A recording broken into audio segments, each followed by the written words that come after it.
Okay, and we're live. So how's everybody doing today? Hope you're all doing good, fine, and well. Welcome you. Glad you're here. Nice to see you. Nice to be here. It's a wonderful Sunday.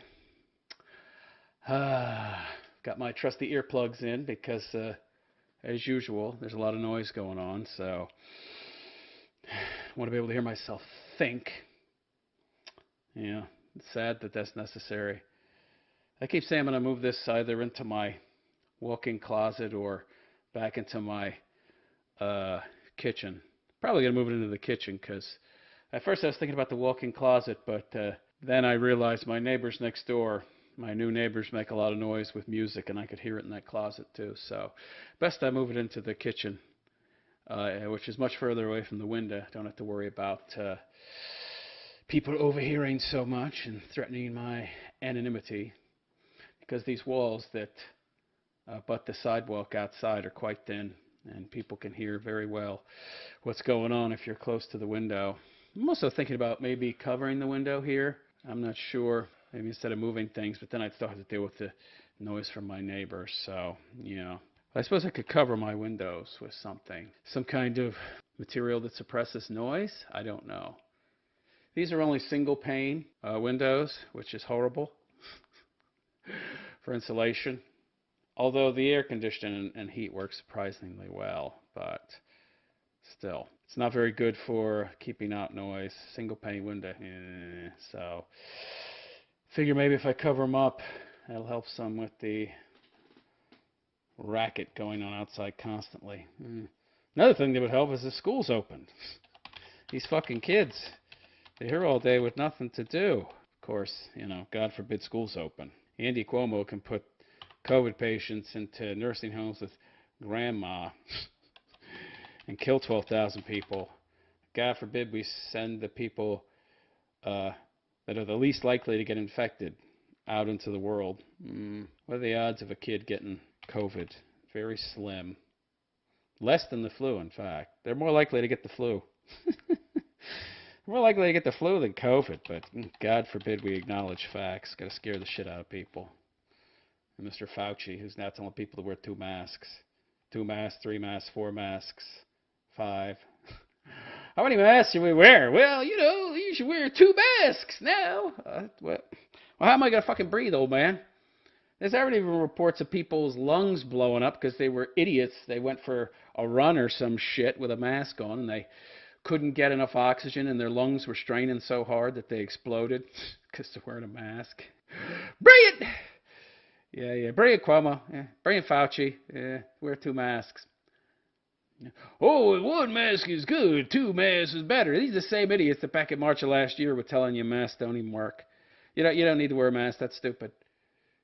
You had the Surgeon General of the United States telling people you don't really need to wear a mask unless you're sick. Fauci telling you that now, of course. Oh, you should wear a mask. Droplets. Yeah, how many droplets are flying around? How many people are coughing and hacking so much that visible drops of saliva are flying around and whacking people in the face and shit? Not too many. I don't see too many people hacking on other people, right? It's very, very rare. It doesn't happen. I think the last time it happened to me, I was like fucking 15 or something. Some asshole coughed on me in school, and I got strep for a month, and I couldn't talk. And my parents, being oh so attentive as they were, had no idea. Like a month, I couldn't talk. They didn't notice. Too wrapped up in their own misery. Yeah. Wonderful parents I had. Woo! Rest in hell, motherfuckers. All right, so who's out there? I see we got 3 viewers. Feel free to comment if you like. Yeah, it's crazy what's going on, isn't it? Crazy what's going on in the world. Fucking Cuomo. Turns out that he undercounted by about 50% how many people died in nursing homes. It's close to like 13,000 people. I bet it's more than that. It's crazy. They're originally telling everybody, only 3,000 old people died. Not even close. Now it's like over 12,000. What about the final number is going to be? And is he going to suffer any consequences? No, of course not, because he did exactly what the global elites wanted him to do. Killed old grandma, artificially inflated the death numbers early on to scare the shit out of people and fuel all the lockdowns, which is exactly what his puppet masters wanted. So he won't suffer any consequences. No. Media's not going to talk about it. No, you might have some commentators like myself, but I have 4 viewers right now, so who's going to listen to me? Not enough people, unfortunately. So he'll get away with it. Not only will he get away with it, he'll be rewarded. There's already talk about this idiot running for president.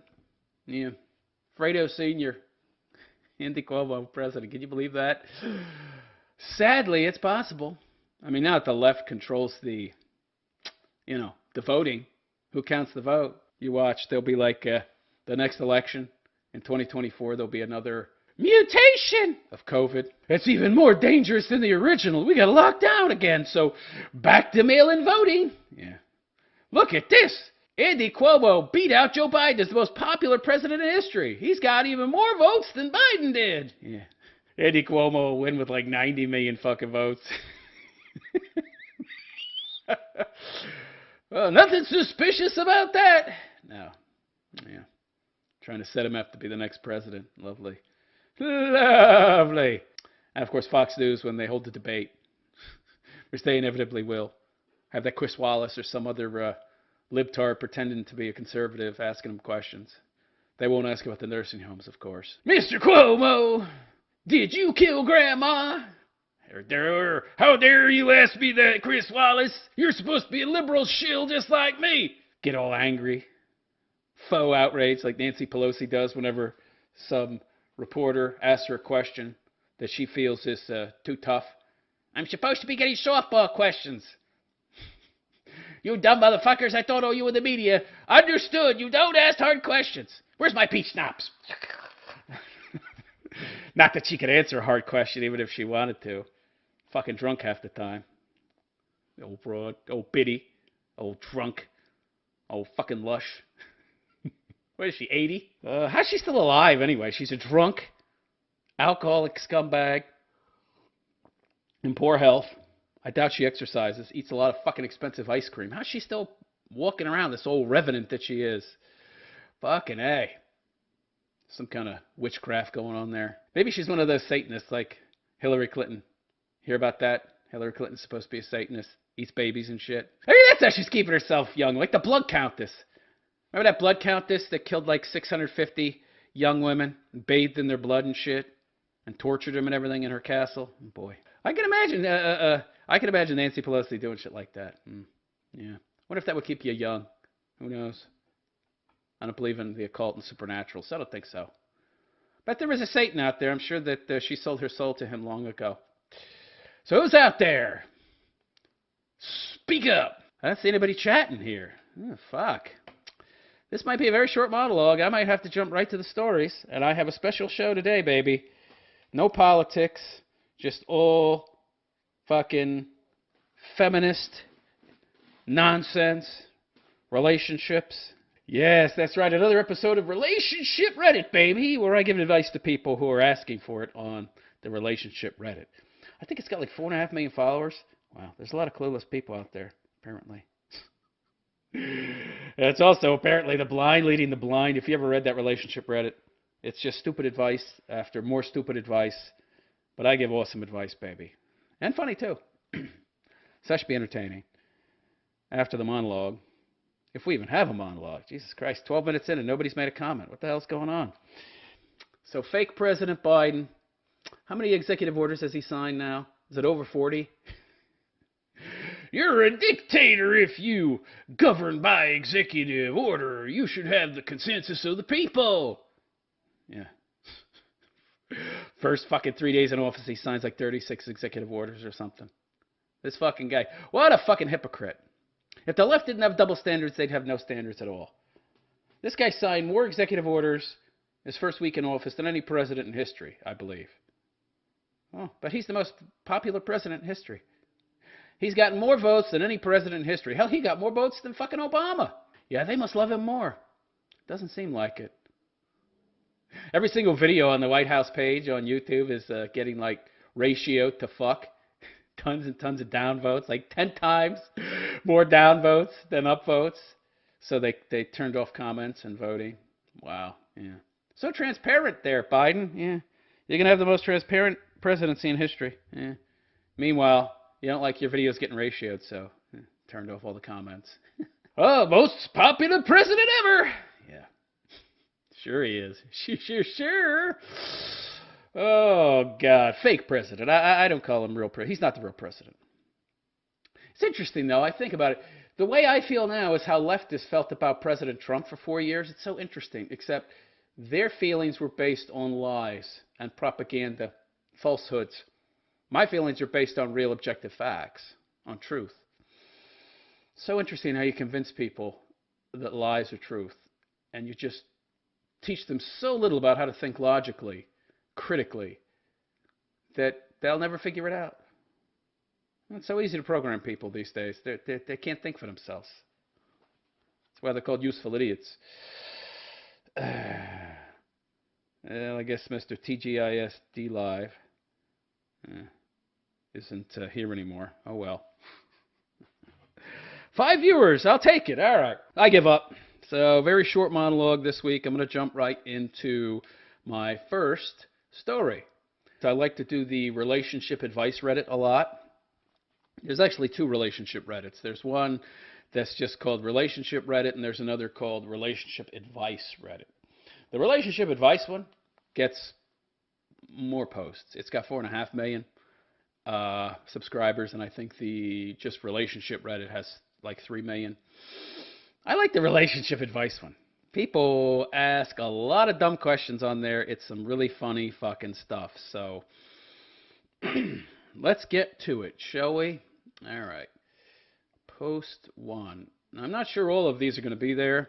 There's a few days ago that I copied all these links to talk about on today's show. So some might have been removed, so bear with me. All right. So this is from Relationship Advice Reddit. Story 1. I, a 15-year-old female, am going to meet a guy, 21, off Reddit, to lose my virginity to. Oh my! So the words bad idea are already popping into my fucking head in big red letters. Bad idea. Bad idea. What's going on here? Is this a fat chick maybe? I don't understand this. Okay. First of all, who meets someone off Reddit to have sex? Is it really that easy? Is there a sex Reddit? Is there a hookup Reddit that I didn't know about? I remember Craigslist used to be the place to hook up with broads easily until, all the paid dating sites started complaining. And then some broad got killed by some dude, and then the government decided to shut it down. Meanwhile, you got Tinder and all these other fucking paid services. Way more people are meeting up on fucking Tinder than on Craigslist. But Craigslist was free. Can't have that.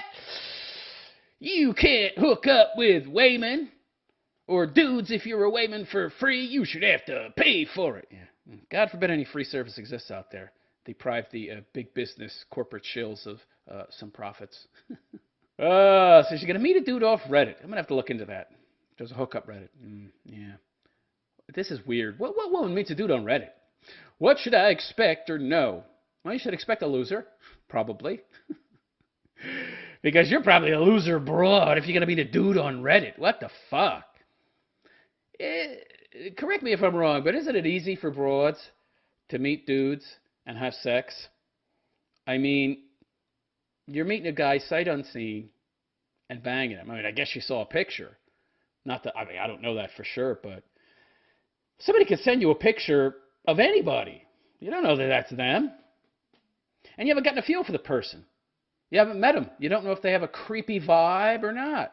By the way, I think Ted Bundy didn't have a creepy vibe, but he'd bonk you on the head and then strangle you and fuck your corpse. So there can be some really creepy people out there that don't have a creepy fucking vibe. Anyway, before I get into this story, just like to remind you guys to go check out my website, therealistphilosopher.com. That's therealistphilosopher.com. Check out all the social media links in the upper right-hand corner, which is the menu. Check out all the services I offer offline.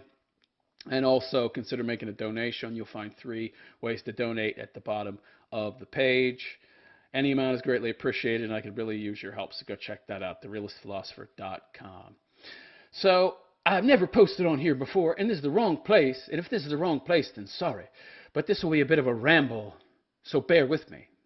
By the way, it's not a very long post, so I don't know what she means by ramble.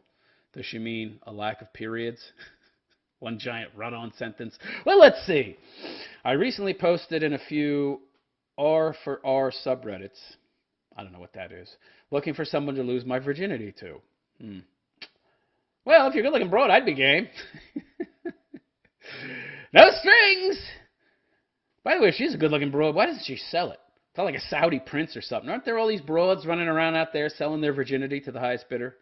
Some broads are getting $2-3 million from Saudi princes who are more than willing to pay it because, they're making that much an hour off of the oil that they're selling to the U.S. And they're going to make even more now that Biden has shut down a large portion of America's self-sufficiency when it comes to energy production.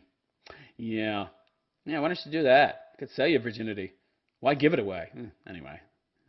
Probably a bit of a weird decision, but where I live, everyone knows everyone, and I really just don't have anyone I'd want to have sex with. What the fuck are you living in, Mayberry? But unfortunately, I have quite a high sex drive and really want to have sex. I see. So everybody knows everybody where you live. So what? If you have a really high sex drive, wouldn't that be good?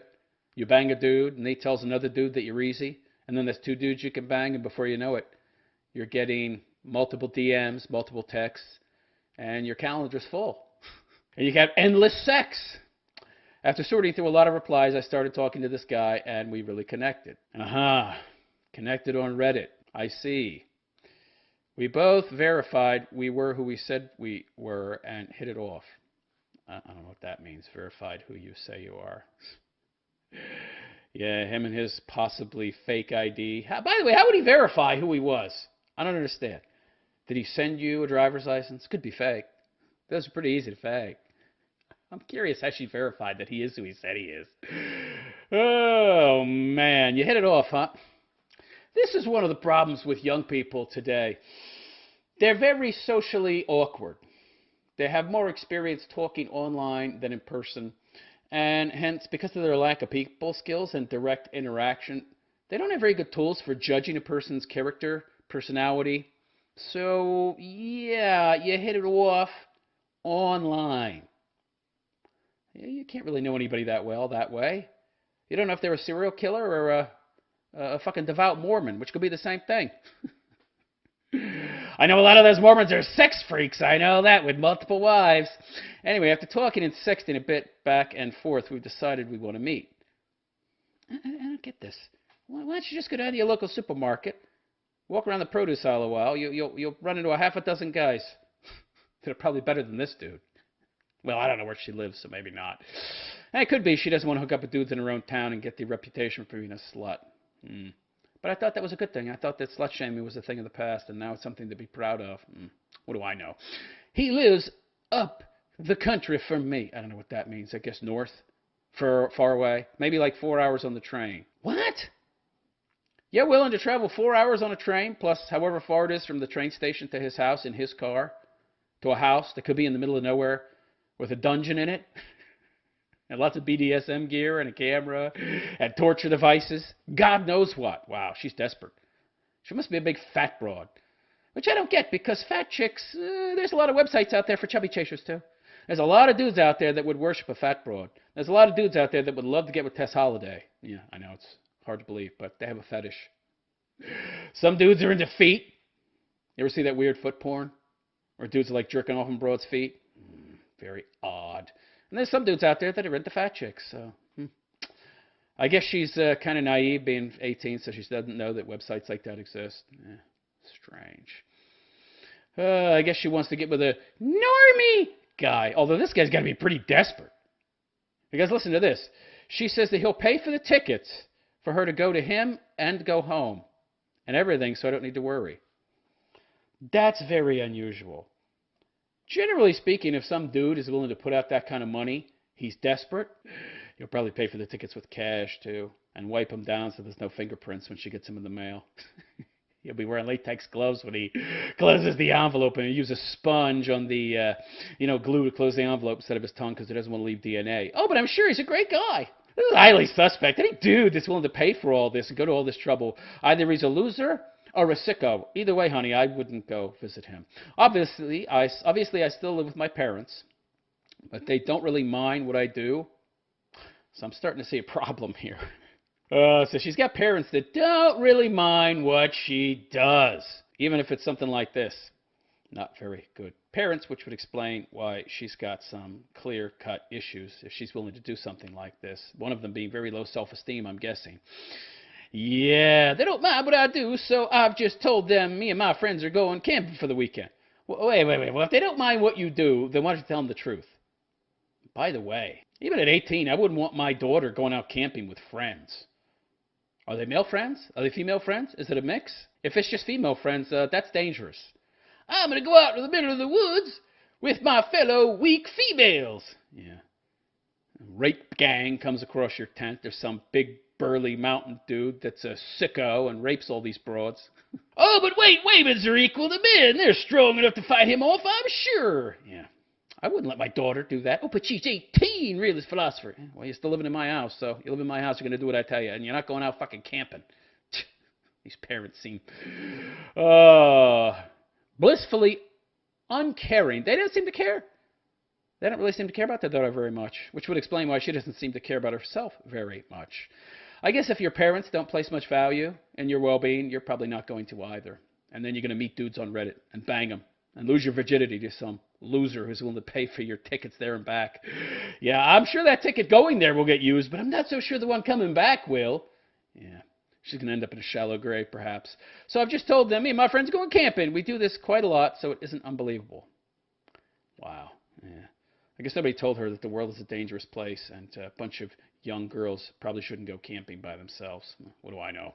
So that just about covers everything up until this point. I'm planning on going up next weekend to see him. You're a dummy. We both booked COVID tests. Oh, no. Oh, no. What is she, a rabid libtard leftist that believes COVID is a threat? You're 18, honey. Your odds of getting COVID are less than getting the flu. Let alone dying of it.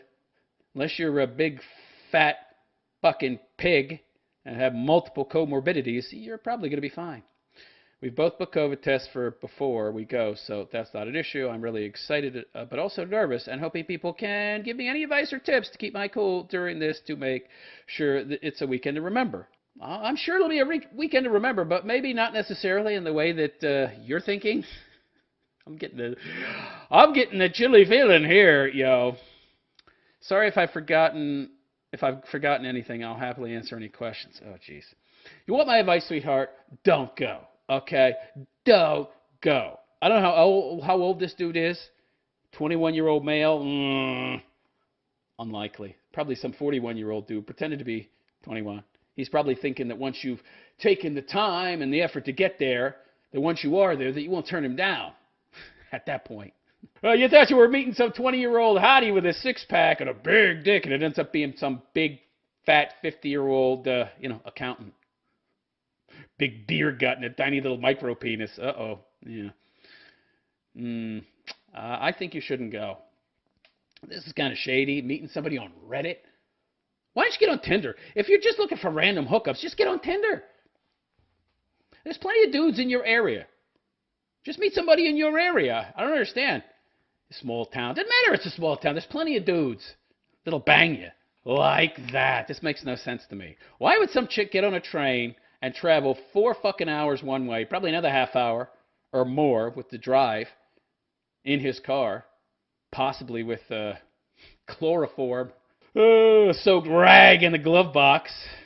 Let me go look at my map. Opens up the glove box, grabs the chloroform.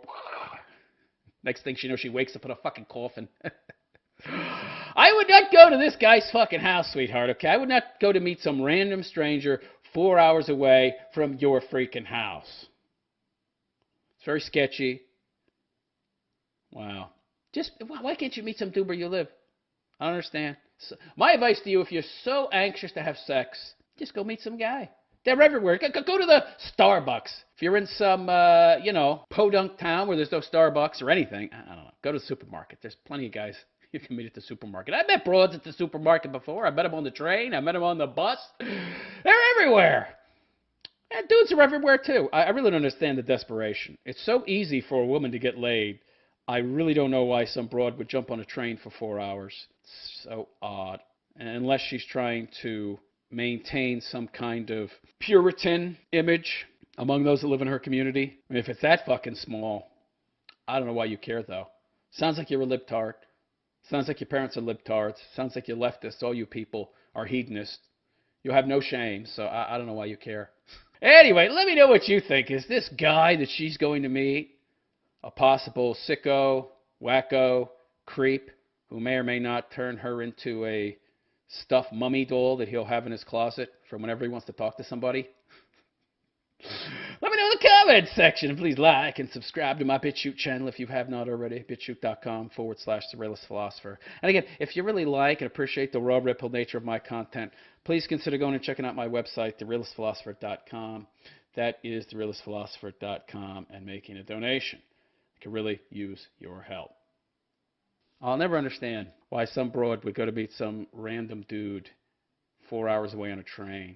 All right, we've got some comments, I think. Kicking Saturday. Hi, my friend. Hello, all is well. If you don't understand this gentleman, it's okay. He's cool. This guy thinks like the White House. I have no idea what that means. Kicking Saturday just donated 1 lemon. Thank you. Kicking Saturday, I love you. Love is for all. Are you a dude or a dudette? Why do you love me? Love is for all. You love everybody? Interesting. Wouldn't loving everybody mean you love nobody? I mean, love doesn't really mean very much if you apply it to everyone indiscriminately. Anyway, no comments, so I guess that means I'm going to get to the next relationship advice Reddit. So odd. Meet some random fucking dude on Reddit. I didn't know you could meet dudes on Reddit, by the way. Or dudettes, for that matter. I'll have to look into that. Of course, I'm a dude, so it's not nearly as easy for me to hook up with some broad as it is for a broad to hook up with a dude. Which, again, makes no sense. Why would some broad meet some random dude on Reddit? Strange. Anyway, next Reddit post. All right. From Relationship Advice Reddit. How do I prove to my girlfriend that I am not going to leave her? Uh-oh. We got an insecure broad here. We got an insecure, mentally ill broad. How do you prove you don't leave her? By not leaving her. I don't understand. She thinks you're going to leave her? Why? If she's so wonderful and great, why would you leave her? When a woman has this kind of viewpoint, I just like to point out from the very start, if a woman is afraid every dude she dates is going to leave her, it's probably because a lot of dudes have left her. And what's the common denominator in the equation? Her. So if she expects dudes to leave her, she must know on some level that she doesn't have very much to offer, or she has very low self-esteem and doesn't value herself as much as she should. Either way, these kind of issues with a broad, they can very quickly destabilize a relationship, meaning somebody like this who is this insecure or this afraid, who values themselves this little, it's probably not going to last very long. Anyhow, almost 6 months ago, I asked a girl out that I worked with, and she said yes. Oh, lovely. Good for you. She would soon be my first girlfriend. Uh-oh. Oh, boy. So he's young, has very little experience. So there's another possibility, by the way. This could be a manipulation tactic. Her constantly asking him if he's going to leave her is constantly putting him on guard and making him feel like he has to do more to prove himself to her. We are both in high school, so we were both pretty inexperienced. I don't think so. Have you asked her about her sexual history, her past? I don't think she's all that inexperienced. We're both inexperienced at being good partners. First of all, what are you doing with a girlfriend at 18? To those of you out there of the male persuasion, you don't want to have a girlfriend at the age of 18.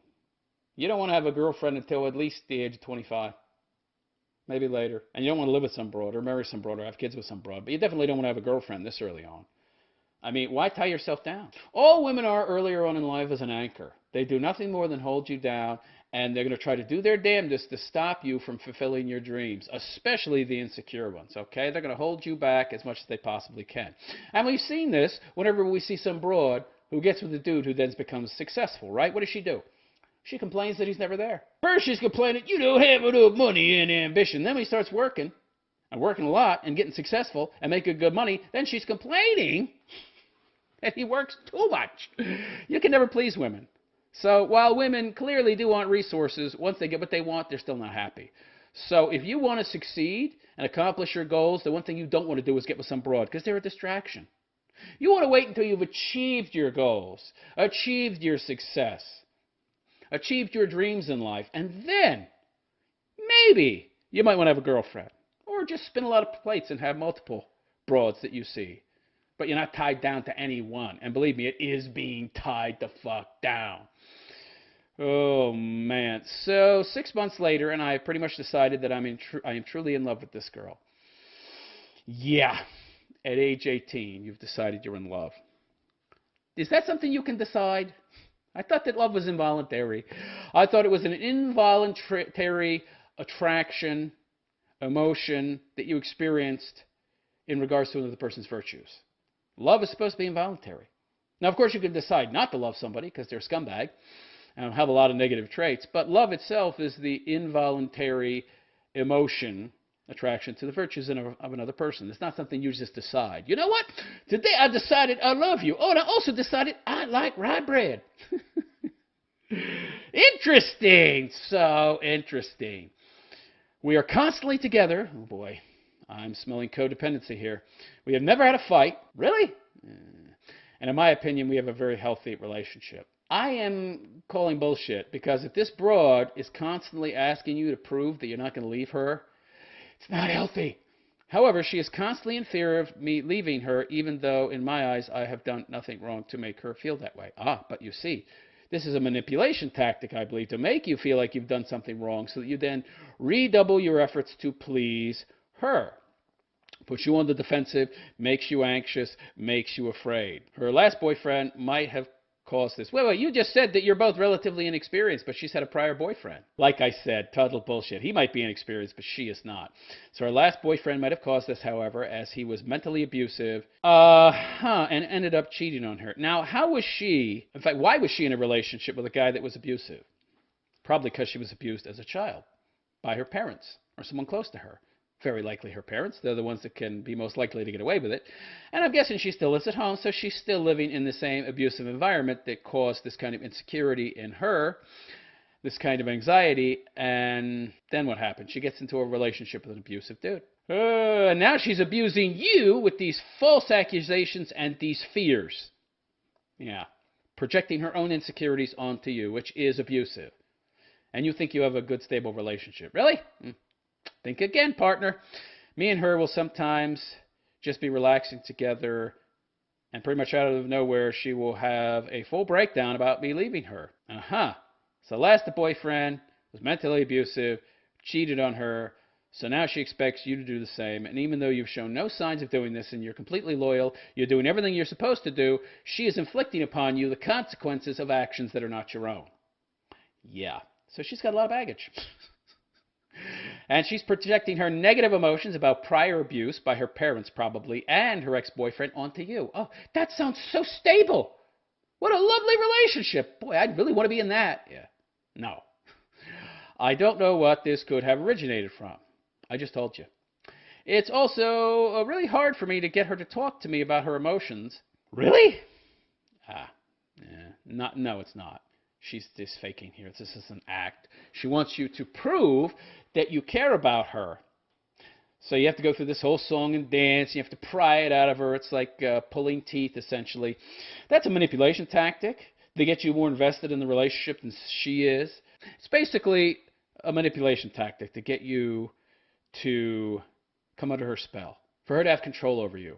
You're making all this effort to try and pry out of her how she feels. You're constantly reassuring her about how much she loves you. Meanwhile, she's not doing the same to you. See, what this is a power and control tactic, okay? To make her feel more secure and more in control of the relationship. It's also very abusive. What she's accusing you of doing, she is actually doing. Typical female behavior. She's abusing you. She's accusing you of things you're not guilty of.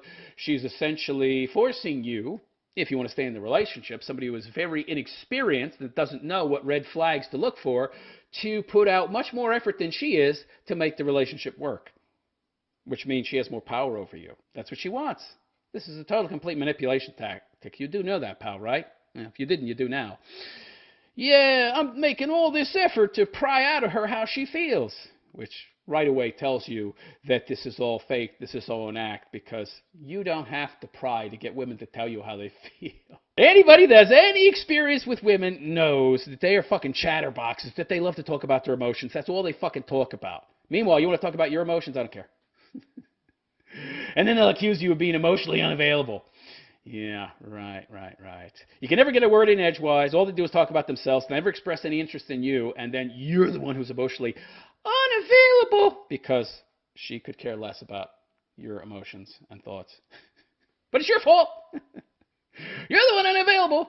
I'm not the one showing zero interest. Yeah. Oh, yeah, and she's forcing me to do all this prying because she worries that she will drive me away. Well, isn't this kind of behavior the kind of behavior that... Oh, my God. So you might think that this is the kind of behavior that would drive a man away.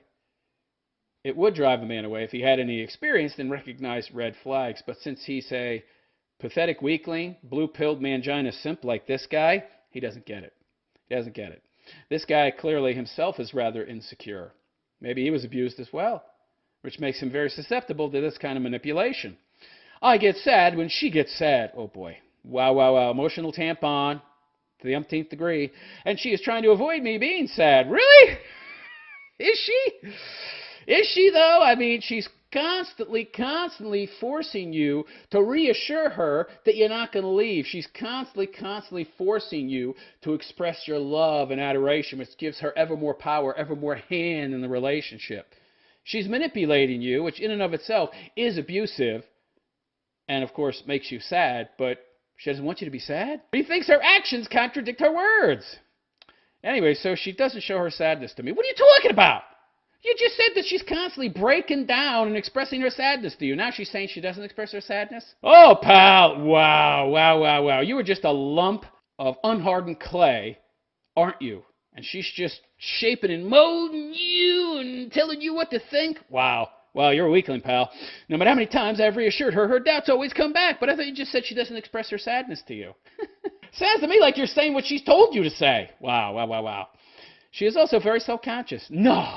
You don't say, as most abused people are. Because when you've been abused, you're constantly having to think about what you say, what you do, what your actions might appear to say to someone who is unreasonable and illogical, which most abusers are. And so you're going to be very self-conscious. You have to be if you want to survive in a very hostile environment. So, of course, she's self-conscious. And she's told me many times that she is not enough for me. Yeah, bullshit. She's very well aware of what she's doing to you, pal, all right? I assume this plays into her fear as well. No, it's a manipulation tactic, okay? It's a manipulation tactic to get you wrapped around her little fucking finger and in her control so that she can initiate power over you and then ensure that she's the one in charge so that you don't leave. Yeah. I really want to prove to her that I'm not going to leave her. What? Pal. Oh, this is so lovely. Right. Like you can prove to religious people that God doesn't exist if you're an atheist. Yeah, there's no evidence, no proof, so I should be able to convince them. Ooh, yeah. No. You ever notice how you try to convince a true believer? Like people on the left. They believe all this stuff, but when you get down to the heart, the nitty-gritty, the foundations of what they believe, there's no evidence for any of it. Good luck trying to convince these people that everything they believe is wrong, even though it is all wrong. You won't have any success, because they have faith! Oh, so you're going to try to convince somebody who's completely, totally unreasonable and lacking in any self-awareness or critical thinking that you love and care for them and they don't have to reasonably worry. But she's unreasonable. And she's going out of her way to manipulate you purposefully. Oh, man. By the way, prove to her... Oh, man. Aren't you doing that on a daily basis by being there? So, you... loving her, caring for her, and being a good boyfriend isn't enough. What the fuck are you doing there? If that's not enough, then nothing's enough. This woman is a bottomless pit, bottomless abyss that can never be filled no matter how much emotion and sincerity and commitment you pour into her. Doesn't matter how much proof you give her, it will never be full because it's bottomless. Hence the word abyss. Well, you're not going to fill that big gaping hole in this chick, pal. The only thing you can do is leave her because, believe me, this broad has fucking issues and a lot of baggage. Oh, so essentially what you're telling me, dude, is you're such a loser. You're such a pathetic loser that you believe you can't find another broad. This broad is the one. You can't do any better, so you have to sit around and tolerate and deal with the consequences of actions that are not your own. But that sounds like a no-win scenario to me. Why would you subject yourself to that? I know I wouldn't. Look, guys, you got to have more self-esteem. You get what you are. Water seeks its own level. If you're a pathetic loser simp with no self-esteem, you're going to attract people who are pathetic loser simps themselves, or you're going to attract people who are themselves pathetic losers, but very manipulative. Very manipulative. And are going to want to control you. So somebody's got to be in charge of the relationship. Somebody is going to manipulate the other. Somebody's going to be in charge. And usually when you're a pathetic simp loser as a guy, you're going to attract somebody who is toxic, who is going to seek to be the boss in the relationship, and that's usually going to be the chick, especially in today's female-empowered feminist world. Because again, somebody's got to be the captain. And usually when you're a guy like this, in today's society where women hold most of the cards, it's going to be the broad that seeks to have that kind of control. And since guys this age are, generally speaking, enslaved to their cocks and the little head, and women know that, they're going to be the ones that are in charge if you're this weak and pathetic a dude who has such little self-esteem. Don't do that. Dude, plenty of women out there. Value yourself more. Get rid of that scarcity mindset where you believe that there's very few women out there for you. No, there's plenty. Plenty of fish in the sea. I know you don't think so because you're 18 and this is probably your first girlfriend. She's probably the first broad you've laid, so you've got that pair bond going on. Trust me, you sleep with a few broads, pair bond gone, emotion's gone, and the scarcity mindset will be gone as well. So long as you value yourself more and work on improving yourself and get some more confidence. You don't need to put up with this. No guy needs to put up with this. You need to convince me that you're not going to leave me because everybody else I've been with has left me. Bye. Not doing it. I value myself more, and I'm not a fucking crank. I'm not a nut. I'm not a head case with lots of baggage, so I don't need to be with somebody who is a crank and a nut job with a lot of fucking baggage. No. Like attracts like. Work on yourself more. Elevate your self-esteem. Elevate your self-confidence. Improve yourself. And then realize you have more value. And by the way, dump this fucking chick. Dump that bitch! Anyway, what do you think, everybody? Do you think I'm right? Do you think I'm wrong? Do you think I'm being too hard on this broad? Let me know what you think in the comment section. Please like and subscribe to my BitChute channel, bitchute.com/The Realist Philosopher. And again, if you really like and appreciate the raw, ripple nature of my content, please consider going and checking out my website, TheRealistPhilosopher.com. That is TheRealistPhilosopher.com, and making a donation. Could really use your help. Okay, so crazy. Wow, what a loser. Progi says, buy her a ring. Oh, no, that's a simp move. Don't do that. Kicking Saturday. Are you married or have a girlfriend? What experience do you have? My friend is okay. You can put me down. What? Kicking Saturday. Overall, should tell the woman he's not happy. Kicking Saturday just donated 2 lemons. Some good advice about a woman, but the reality is extreme. I don't know what you're talking about. Where the hell is everybody? I usually get a lot more people than this on Sunday. All right, let's get to the next story. This relationship Reddit's pretty good. I enjoy it. It's really shocking to me how clueless, though, some of these people asking for advice actually are. Shocking how much they don't know. Ah, well. Okay. Next story. From Relationship Reddit. So, my partner is way too reliant, close with their friend. This is weird. Doesn't give any sexes. It's a sex-neutral post. What? Okay. I've been dating my partner for a year. Partner. That's a word gay people use. I guess that's why it's neutral, gender-wise. I'm going to try and remain ambiguous about genders. Why? Can cause a little confusion. I like to have a little context. I like to know, what I'm talking about, who I'm talking about, what their genders are at the very least. So I can identify some key problems that are more likely to exist in one gender than another.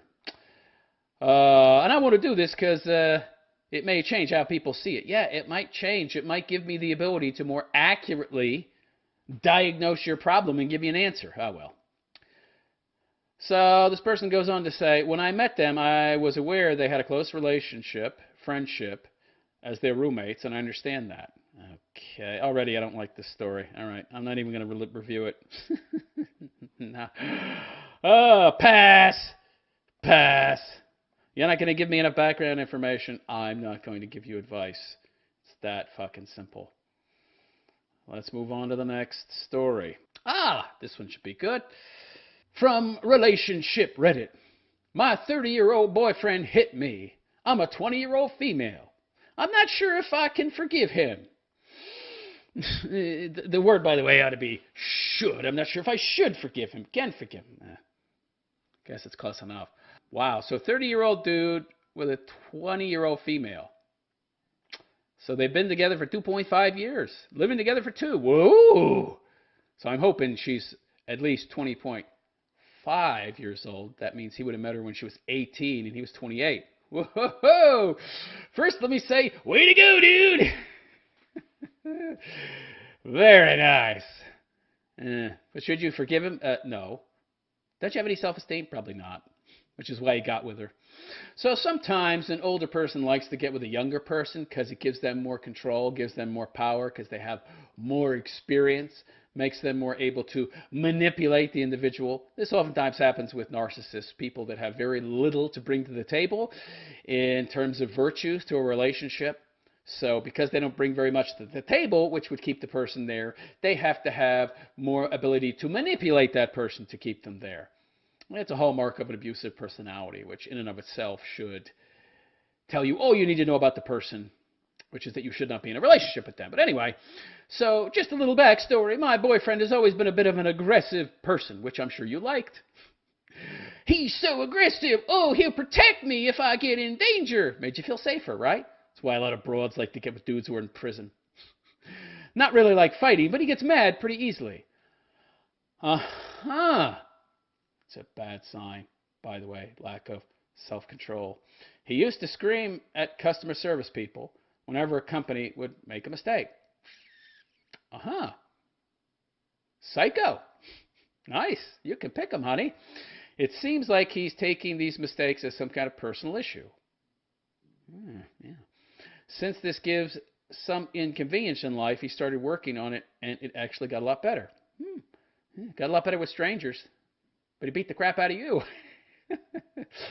So instead of having people to vent his anger and frustration on who were total strangers, essentially taking any opportunity he could to vent on people he didn't know, I'm guessing he probably switched that to you. Lovely. Lately, my boyfriend and I have been fighting some more than we used to. See, I called it. I am the prognosticator of all motherfucking prognosticators, baby. Most fights are about pretty small things. Well, yeah. You know, he doesn't have the telemarketer to yell at anymore. Now he yells at you. Do you feel better that you got him to stop yelling at strangers? Like him always throwing his dirty laundry on the floor instead of in the laundry basket. You're making a big deal about that? I don't even know why you would mention that. Oh, boy. I mean, granted, he shouldn't be getting into a shouting match with you. Although he's probably the one paying the majority, if not all, the rent. So I don't know what the fuck you're yammering about. 20-year-old female. Probably moved in with him. Yeah, moved in with him when you were 18, so you shouldn't complain. But anyway, so when I tell him stuff like that bothers me, why? It's his house, right? I mean, I very much doubt, unless he's a big, big mimbo loser, I very much doubt that you're splitting the rent. Of course, she's not going to give us that kind of contextual information that would be helpful. When I tell him that this bothers me, he says I'm his girlfriend and not his mom. He's correct. Shut the fuck up. So I shouldn't complain about things like that. By the way, I mean, if you were contributing equally to the household, you would have grounds to complain. If you're both on the lease and you do more than just sit around and eat bonbons and watch Oprah, you might have some legitimate ability to complain. You might have some legitimate standing to raise an eyebrow and complain. So again, I don't know how much she contributes to the household. All right, let's assume she contributes equally to the household by cooking his breakfast, making his lunch, brown bagging it for him, and cooking his dinner, and keeping the house clean and taking care of him. Essentially keeping house. Okay, then she does have a right to complain. This upsets me a little. Okay, it probably should that he's so dismissive of your concerns. Because I'm not trying to complain. I just want to express to him that some of these things just bother me. Which you have the right to do. I mean, if it was me, I wouldn't get all that upset about this kind of stuff. It would depend, though. Again, I don't know enough background, but again, all right. I'm assuming that she contributes equally to the household. You do have a right to complain. You do have a right to express concern. Not sure it's wise, considering how apt this guy's to fly off the handle, how little self-control he has. Of course, knowing that, I wouldn't move in with somebody like that to begin with. So skip to a couple weeks ago, we had a big fight, and we both got pretty mad. Big fight over what? You going to tell us?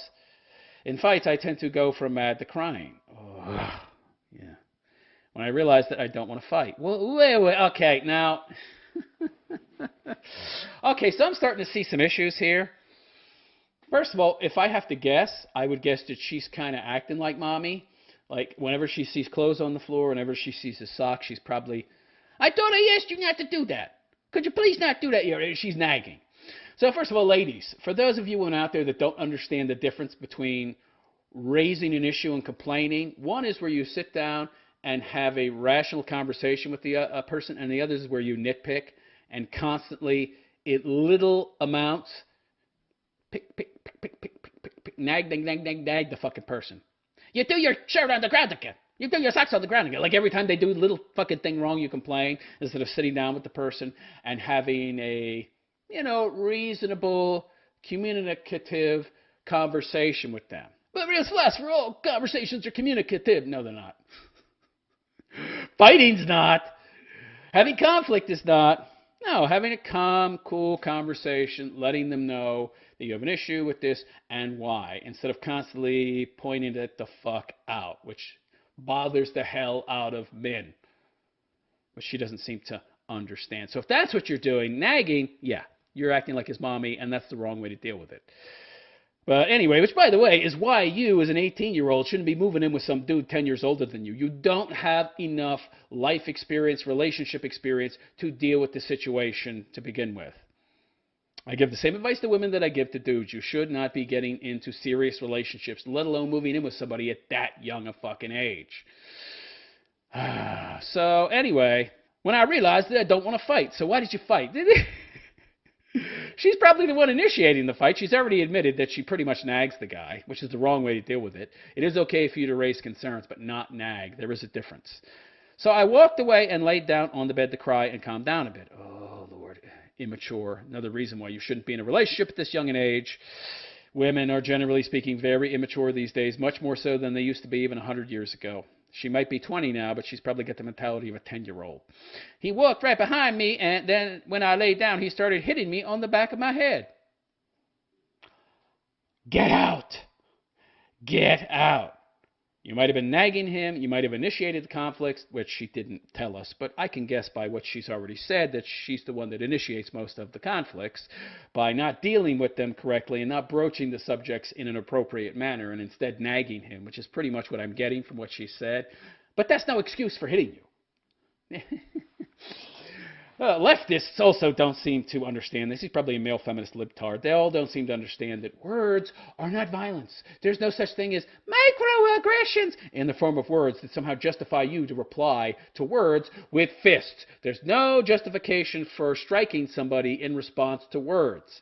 Something black people also need to understand about the N-word. Should a white person, should anybody be calling you the N-word? No. But at the same time, you have no right to strike somebody because they do. Same difference. She might have got you might have gotten him upset, but that's not any justification for him to attack you. After his fist hit my head a couple of times, he left and I cried some more. But you didn't get out? Boy, oh boy, I'll tell you what. If I'm a dude and some broad attacks me that I'm living with, and by the way, I would never live with a broad. I would never marry a broad, and I would never have kids with a broad. It gives them too much power and control over you. But if I was stupid enough to do so and some broad attacked me, you know what I would do? Get out, and I would never go back. Although my head did hurt for a week, it feels like it hurt me more mentally than it did physically. I would say you were already mentally damaged if you were allowing somebody to abuse you in this way and you don't get out immediately. I tried to forgive him. Why would you? Let me explain something to you, okay? Somebody attacks you, physically harms you, you don't stay. You don't give them a second chance. That's simple. I try to forgive him, but I'm just kind of scared of him now. Yeah, gee, I wonder why you'd be scared of him. You got into a verbal altercation and he beat you up while you were helpless, lying on your face. No reason to be scared, none at all. Since that day, I've been drinking a lot every day because I'm just not able to process it well. Whoa! So she's drinking. So her way of coping with what people today like to call stress, which doesn't exist. Stress is just another word for life, which is difficult.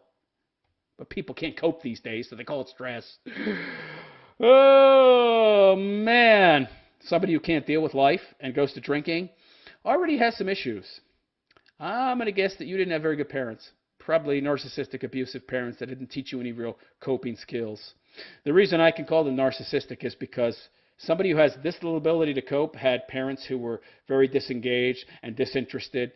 They obviously taught her almost nothing, which is the hallmark of a narcissistic parent. They're almost totally, completely concerned about themselves and how their child reflects them to other people, and how their child's actions reflect upon them. That's all about narcissism. It's not about the child. So, yeah, your parents didn't teach you any real valuable skills. You didn't learn how to cope with any difficulty. Another hallmark of parents like this is them being helicopter parents, making sure that the child doesn't have any real difficulty or obstacles in life, while at the same time not teaching them anything about life.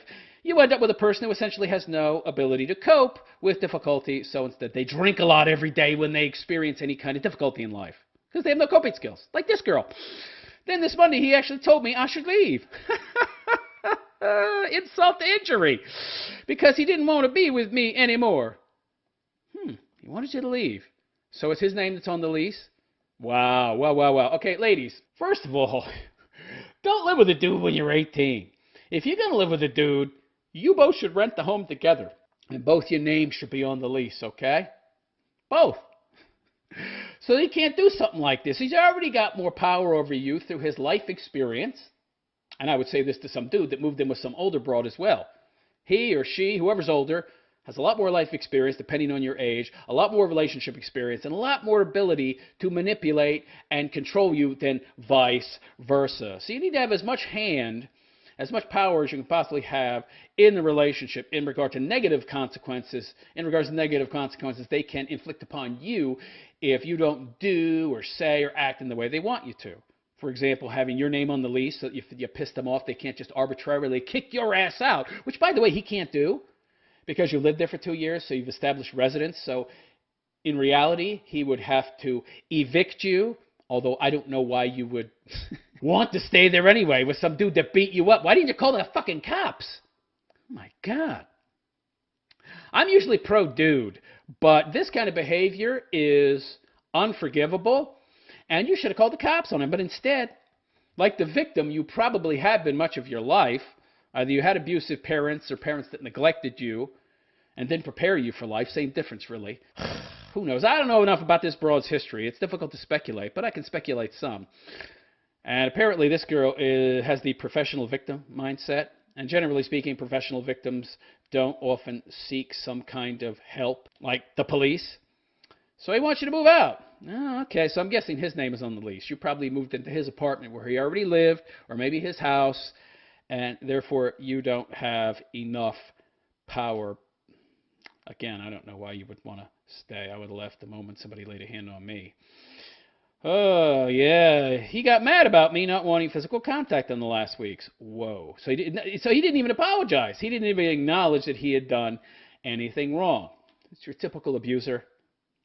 And a lot of abusers will also apologize, by the way, but they don't mean it, because they do, again, what they had previously apologized for, which totally, completely erases the apology, because if you were sorry, you wouldn't do it again. Anyway, after he said that, it seemed like he changed his mind and wants me to stay. Why would you want to stay? Clear manipulation tactics, by the way. Trying to inspire fear and anxiety in you and create uncertainty about where you're going to live. It's a manipulation tactic, nothing more, to make you more reliant upon him. So we decided to talk about everything that happened, which brings us to today. I told him that I'm not sure I'll be able to forgive him for hitting me. Why would you want to forgive him? Don't you have more self-esteem than this? Don't you care more about yourself than this? Again, if somebody hit me, I'm gone. I'll never see you again. Bye-bye. No second chance. I respect myself too much, care about myself too much, value myself too much to allow somebody to treat me in that way. Because you know what happens when you forgive them and give them a second chance? You're essentially saying, I'm okay with what you did, so you can do it again.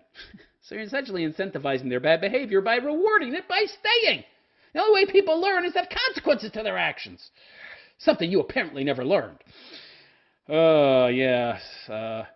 So I told him I'm not sure I'll be able to forgive him for hitting me because it still hurts me a lot mentally. Yeah, not physically though, because, it healed, right? But it hurts you mentally. Then get out. He said, sorry for hitting me. This is even worse. You actually had to go out of your way to get him to apologize. By the way, he'll hit you again. Whenever they apologize, they'll do it again. He said, sorry for hitting me and told me he won't ever do it again. Of course he will. And that he just lost control. Doesn't he do that often? Well, how can he guarantee? How can he guarantee you he won't do it again if right after he says he won't do it again, he says he lost control? Isn't that him saying he'll do it again? Well, all these kind of people that abuse other people like this, their wives, their husbands, whatever, they always just say they lost control. Well, if you're not in control, then you can't possibly guarantee me that you won't do it again. You're contradicting yourself when you say you won't do it again. I'm really unsure about what I should do. I can tell you what you should do. Get out. By the way, you're 18. You were 18 when you moved in with him? Why? Were you escaping an abusive household? Are your parents dicks? Do you not have some kind of safety net to fall back on? Don't you have friends and family that care about you and would let you come stay with them? Are you not close with your parents? Which she might not be, by the way. She seems to be pretty messed up when it comes to relationships and her ability to cope with and deal with reality. So it's quite possibly she might not have a good relationship with her parents. Hell, that might be why she moved in with this guy at 18, because her parents suck. Don't you have any brothers or sisters that are older that you can maybe stay with? Anybody? Friends? That if you told them what happened, they would just, boom, immediately say, come sleep on my couch. Or hell, I'll sleep on the couch. You can sleep in my bed. I don't want you subjecting yourself to such an abusive asshole. You got nobody like that in your life? Really? Wow. Yeah. So I'm really unsure what I should do. I just told you, you need to get out. People like this don't change. Generally speaking, a leopard never changes its spots. And as a general rule, people don't change. Yes, on very, very, very, very, very rare occasion, people can change. But it's really, really, really difficult and is quite rare. That's why people rarely change, because it's so difficult. She goes on to say, because I love him, but I'm just having a really hard time dealing with this mentally. Yeah, there's a reason for that. Because your partner who says they love you isn't supposed to beat the shit out of you. So his actions belie his words, so you should get the fuck out. Does it get better? And will the fear go away? Why would you... No, it doesn't get better. It's just going to get worse because he saw that he can now beat you with impunity and suffer no consequences. You didn't even call the cops. He's got it made. He doesn't need to go off on the telemarketer or the customer service representative that calls him and tries to sell him a fucking vacuum cleaner that he doesn't want. He can just do it to you. And bang you later. Oh, it's so cathartic for him in a very sick way, but you're his punching bag. And now you've let him know that you will be his punching bag forever because you're a slave to your own emotions. Oh, but I love him. And he said he was sorry. And he said he was sorry after every time he beat the crap out of me. So I decided to stay. Yeah. Will I be able to forgive him in time? Why would you want to? Have some self-esteem. Will he be able to forgive me for being distant while dealing with this? Ooh, yeah. Also, now he's convinced you that you've done something wrong. Oh, that's lovely. Wow. Wow. Unbelievable. This is the typical victim mindset. So this guy is the typical abuser. Abusers are like hunters. They're very good at sniffing out the perfect prey and finding people that they can willfully abuse and get away with abusing. Oh boy, he saw you coming a mile away, sweetheart. But anyway, she's having a really hard time with this mentally. Does it get better? Does the fear go away? And she's convinced herself, or he's convinced her, that she was doing something wrong for being distant after I beat the crap out of you. You should have been distant physically. You should have been somewhere else. If you have any friends, if you have any family that you can stay with, go stay with them. Because it's not going to stop. It's just gonna get worse. I guarantee it. You need to get out. And that would be my same advice for a man who was hit by a woman. Anybody who would do that to you doesn't love you. If they say they do, it's just words. Actions express love, not words. And hitting you means they don't love you. In fact, it means that they don't know what love is and that they can never love anyone. And that's it. Let me know what you think, though. Am I wrong? Should she stay with this scumbag? Is he not a scumbag? Was he responding correctly to her nagging? Or was he way out of line and totally wrong in his actions? Let me know in the comments section, and please like and subscribe to my BitChute channel if you have not already. And if you really like and appreciate the raw, rip-pill nature of my content, please consider going and checking out my website, therealistphilosopher.com. That is therealistphilosopher.com. And consider making a donation. It could really use your help. What a dopey broad. What a dopey broad. Somebody beat me up. Should I stay with him? No! Get out! Oh, boy. This bizarre world we're living in. Bizarre. Sith is in the room. Hello, Sith. Sith. Women love bad boys who hit hard. She probably is sucking him at night. However, beating women out of spite like this guy is bad. Don't get me wrong. I believe in self-defense, but it's not self-defense when somebody says something you don't like. And then you respond with a fist. Sith. But she probably will stay with him. Yeah. After all, 30-year-old guys marrying 18-year-old women was the norm before feminism. Yeah, but they're not married. She just lives with him. And he was 28 and she was 18. Now he's 30 and she's 20. Sith. Except it was the dad and mom who assessed if the guy was a good guy. Yeah, you know, what happened in the past was that the mother and the father would have a lot more to do with it, and they would have a lot more to say, and the daughter would listen a lot more, and sometimes those marriages were arranged, although arranged marriages don't always work out because sometimes the parents would choose to marry their daughter to a guy that had money, and that would be their biggest concern. Sith, except it was the dad and mom, yes, somebody named Sherpy, the 7th, is in the room. Hello, Sherpy. Realist show, we're getting blasted in the ass. What do you mean, Sherpy? We probably should clear house and shoot anyone related to Biden for treason. I'm extreme, but talking the shit they're doing not. Oh, boy, wow. I wish you would edit your messages before posting them, or at the very least, take more time and care in writing them. Sith, I will never hit someone without being attacked. This guy's a piece of shit, I agree. Sherpy the 7th just followed. Thank you. Sith, if a girl lives with a dude who is older, she should assess if the guy is not this evil. Yeah, well, that's the problem, though. She has very little life experience. She's 18 years old, so her social skills are poor. Her assessing skills are poor. Sith, I suspect that a lot of abusers are sociopathic people who don't feel anything. Of course. She might be afraid that he kills her if she calls the cops. I don't know. Who knows? The post was lacking in information in that regard, Sith. If parents were present, they will have tried to help her or call the cops on her behalf. Not if they were abusive parents. Sith says she doesn't love him. She has the Stockholm Syndrome victim mentality. Yeah.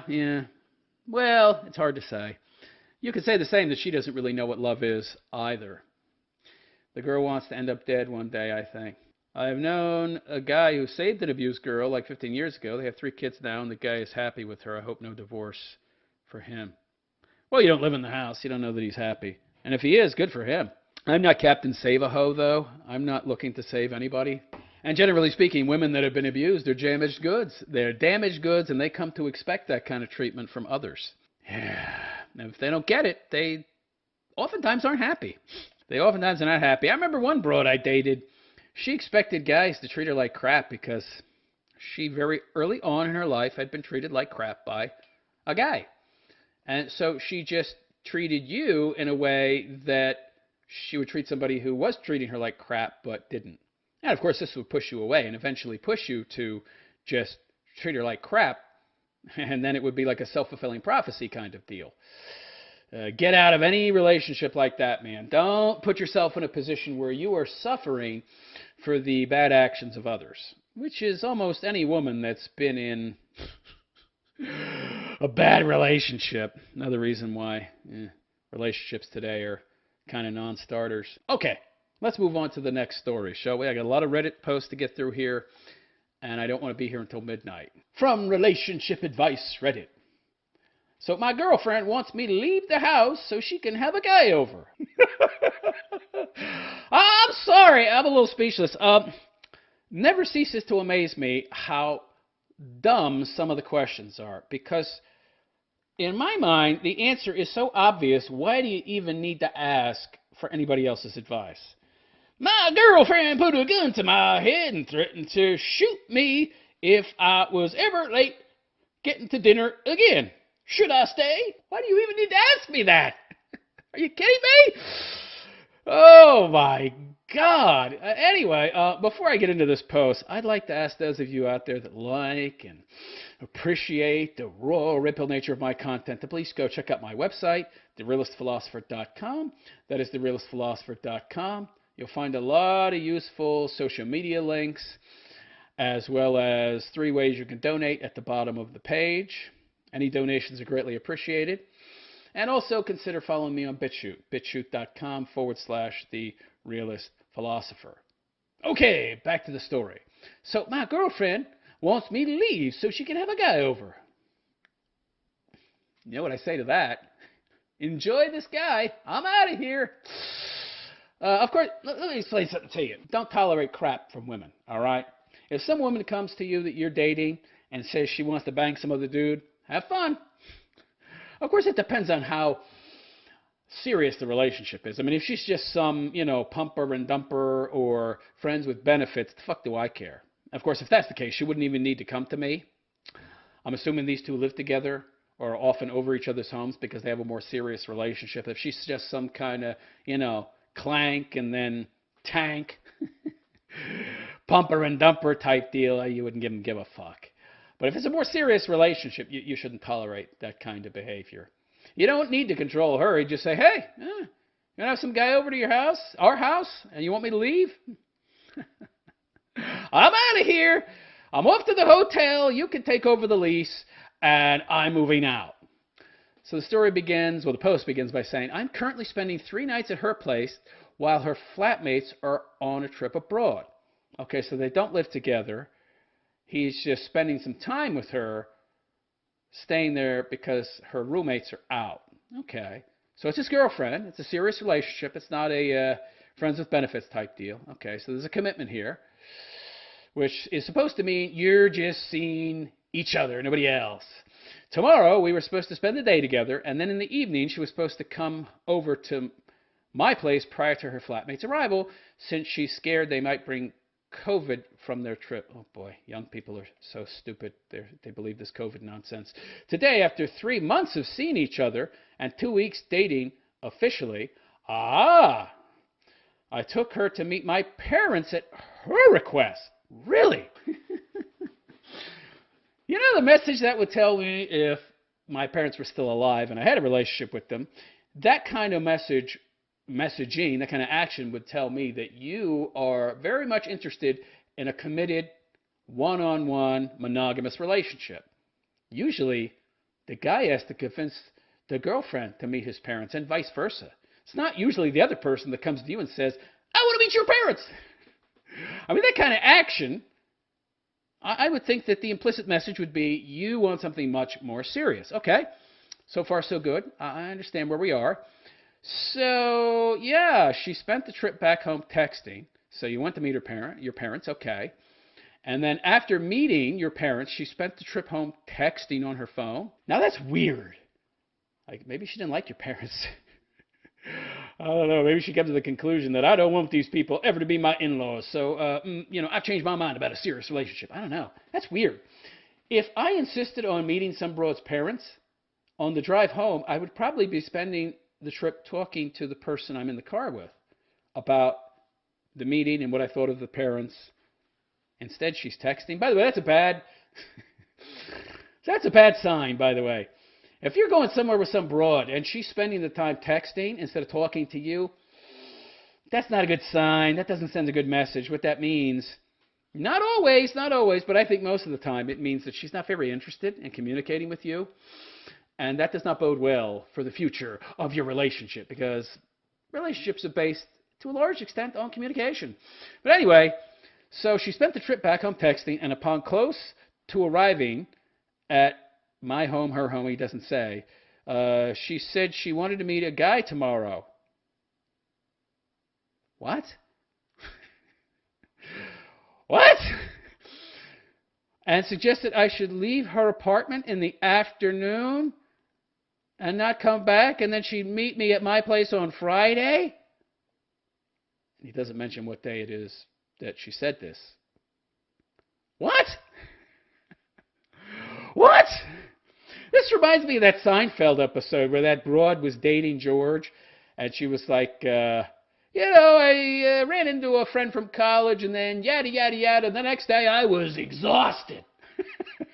You're leaving out a lot of information here, pal.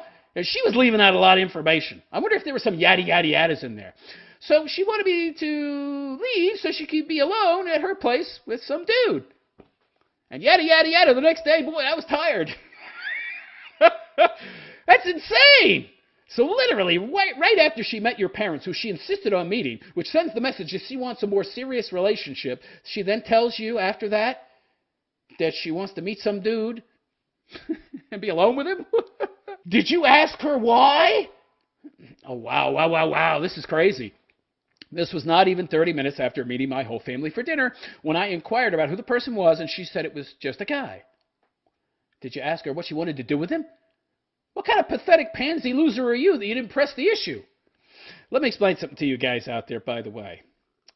If a woman ever says something like this, you will say no. You will say, yeah, you're free to do what you want, but if you meet this guy, which I'm assuming is for sex, and even though you're saying it's not for sex, it's probably for sex. You just don't want to tell me, and you clearly think I'm enough of a pathetic simp loser that I would tolerate this. You do that, I'm out of here. Bye, we're done. Of course, let me explain something to you. If a woman even suggested doing this, you leave. If a woman ever comes to you and says, I want a poly relationship, I want to have an open relationship, I want to meet some other dude for unnamed activities, and I want you to leave the house while I'm meeting him, which tells you all you need to know, you say, okay, bye. You don't stick around. You don't stay there. This is the one shit test you do not want to pass, okay? Because any broad that would initiate such an activity, even think about such an activity, even want to do something like this, and take it to the point where she is asking you to vacate the premises so she can bang some other dude, she has no ability whatsoever to pair bond with you. I mean, what kind of broad would want to bang other dudes and still be in a serious relationship with you? And by the way, it's such a broad, let's have an open relationship. That means also she wouldn't have a problem with you being with some other broad, though that's not always the case. Oh my God, any broad that would want to do something like this can't pair bond. You'll never have a stable relationship. Get out. You're wasting your fucking time. So he goes on to say, I felt disgusted. So I returned her to her place. I packed my bags and left. Thank God, a man with balls. It seems like every man I see asking for advice on this relationship Reddit is actually a pussy and not a real man at all. Good for you, my friend. I very rarely clap for anyone, but for you, you get the big balls clap. Oh, so he goes on to say, I'm not sure what to do. You just did it. That's all you need to do. She's not deserving of any more of your attention. Any more communication, anything. Block her, don't talk to her anymore, you're done. Or what to make of the situation and how to proceed. I just told you. You made the right decision, you packed your bags, and you left. Game over.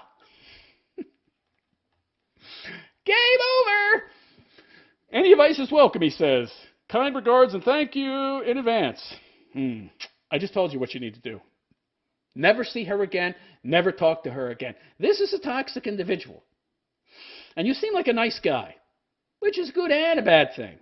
It's a good thing in some ways, but when it comes to relationships, it's a bad thing. I get the feeling that if you talk to her again, she'd give you a bunch of excuses, and then you would start making excuses for her, and then you try to explain it away, and then you give her another chance. Don't do that. Have some self-esteem. Have some self-respect. Never see her again. It seems like you ended things in just the right way. She's gone. Find somebody else. Don't feel bad. Oh, but I don't feel like I've had closure. I haven't had that catharsis. Fuck that. She's not worth seeing again. She's trash. She's trash and not worthy of your fucking time. You can do much better. You've lost nothing. In fact, you've gained by figuring out, by seeing her true colors. Don't invest yourself in this chick. Be happy you found out what kind of garbage human she was before you had committed yourself further. And if I had to guess, I would guess that her wanting to meet your parents was a manipulation tactic to try and get you more invested in the relationship. And she figured once she got you invested enough that she could then make these kinds of requests, demands to bang other dudes, have an open relationship. I've reeled him in enough. I've gotten him hooked enough that I've got enough hand. I've got the power. He'll do whatever I want. If you get back with her, if you continue communicating with her, that's the message you're sending. And the nice guy you are, you might allow yourself to give her another chance. Don't do it!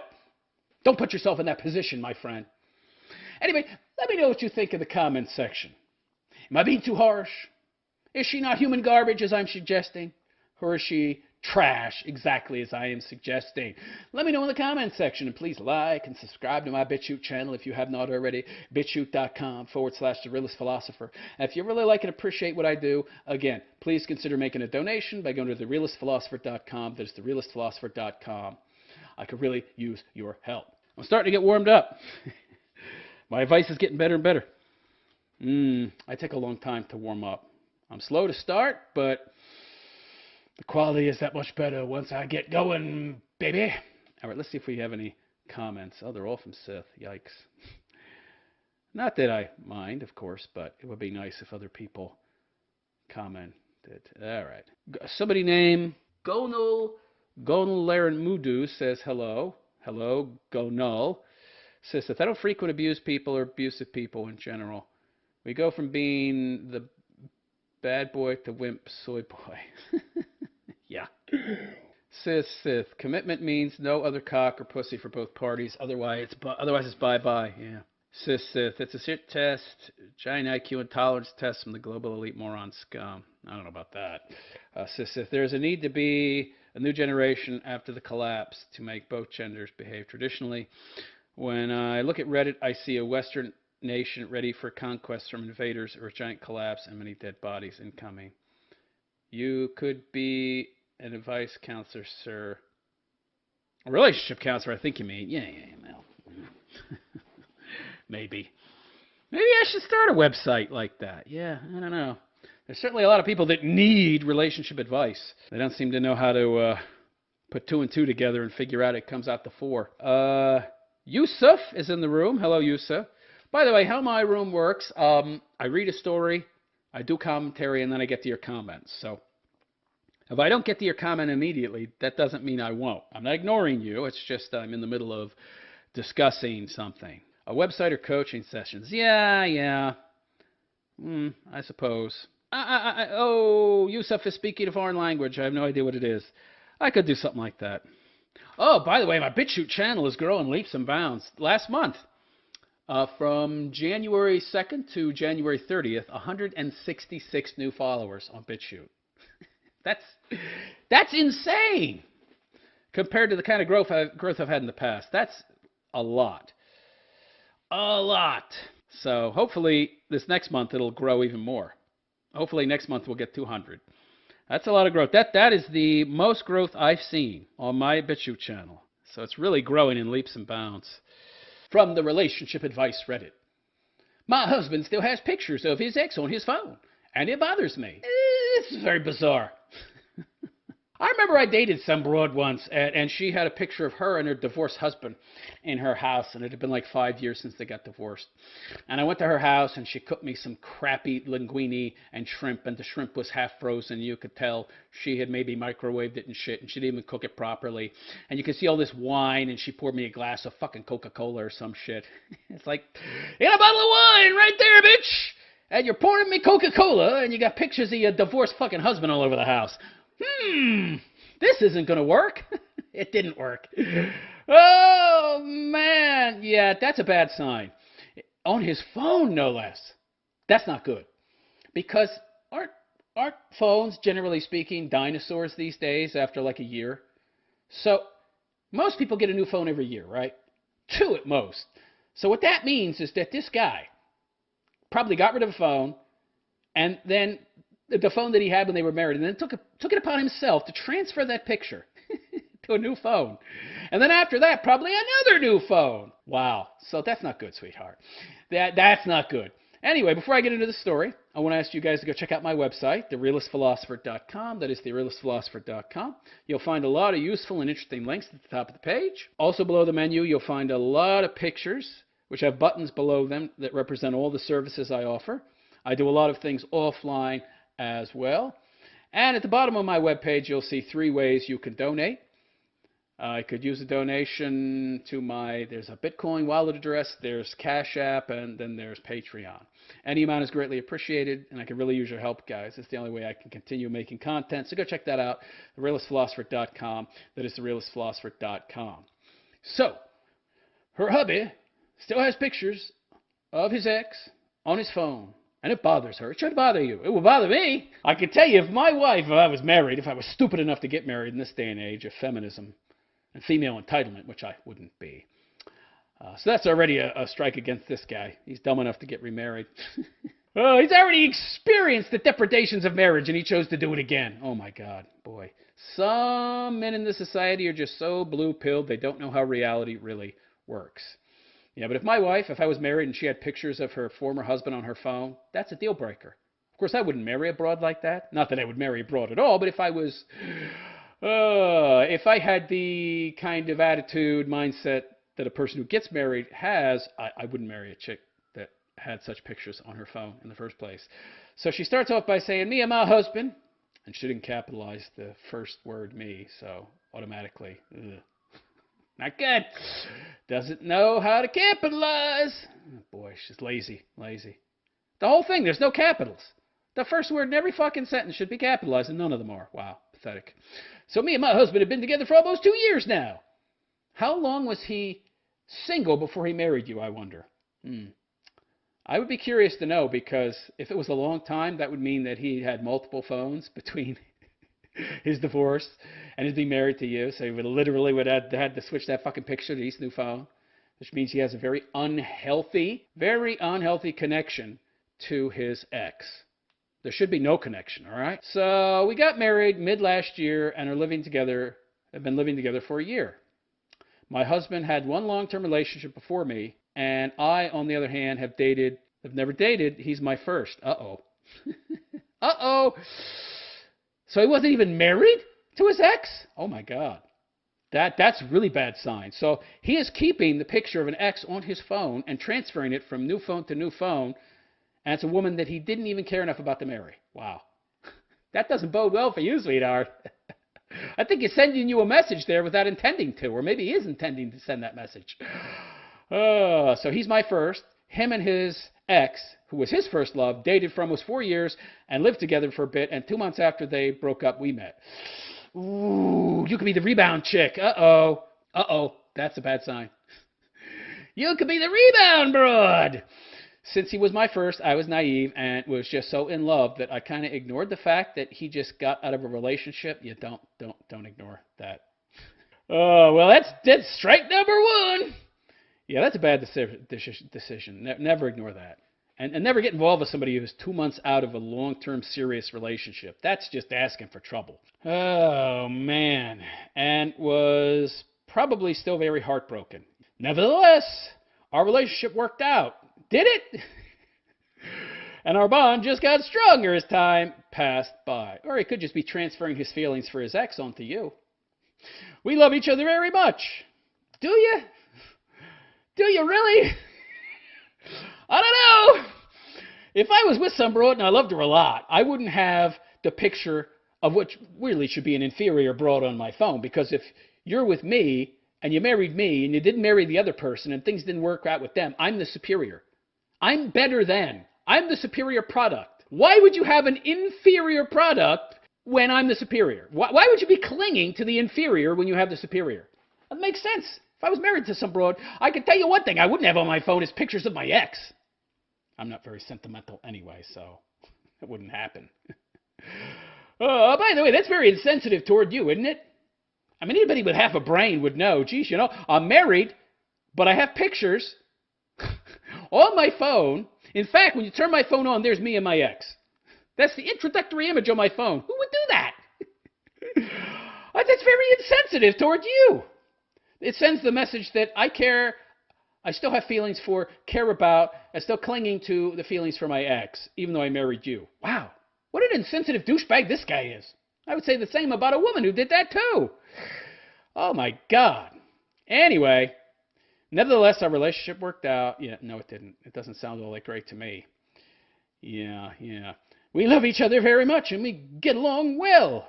Boy, this no capitals at the start of each sentence is annoying me. One time, this was before we got married, I was looking through his phone and I saw a lot of pictures of them together and a bunch more on his Snapchat memories. You went through his phone? Why? Did he give you reason to feel like you need to look through his phone? Otherwise, that's kind of an invasion of his privacy, isn't it?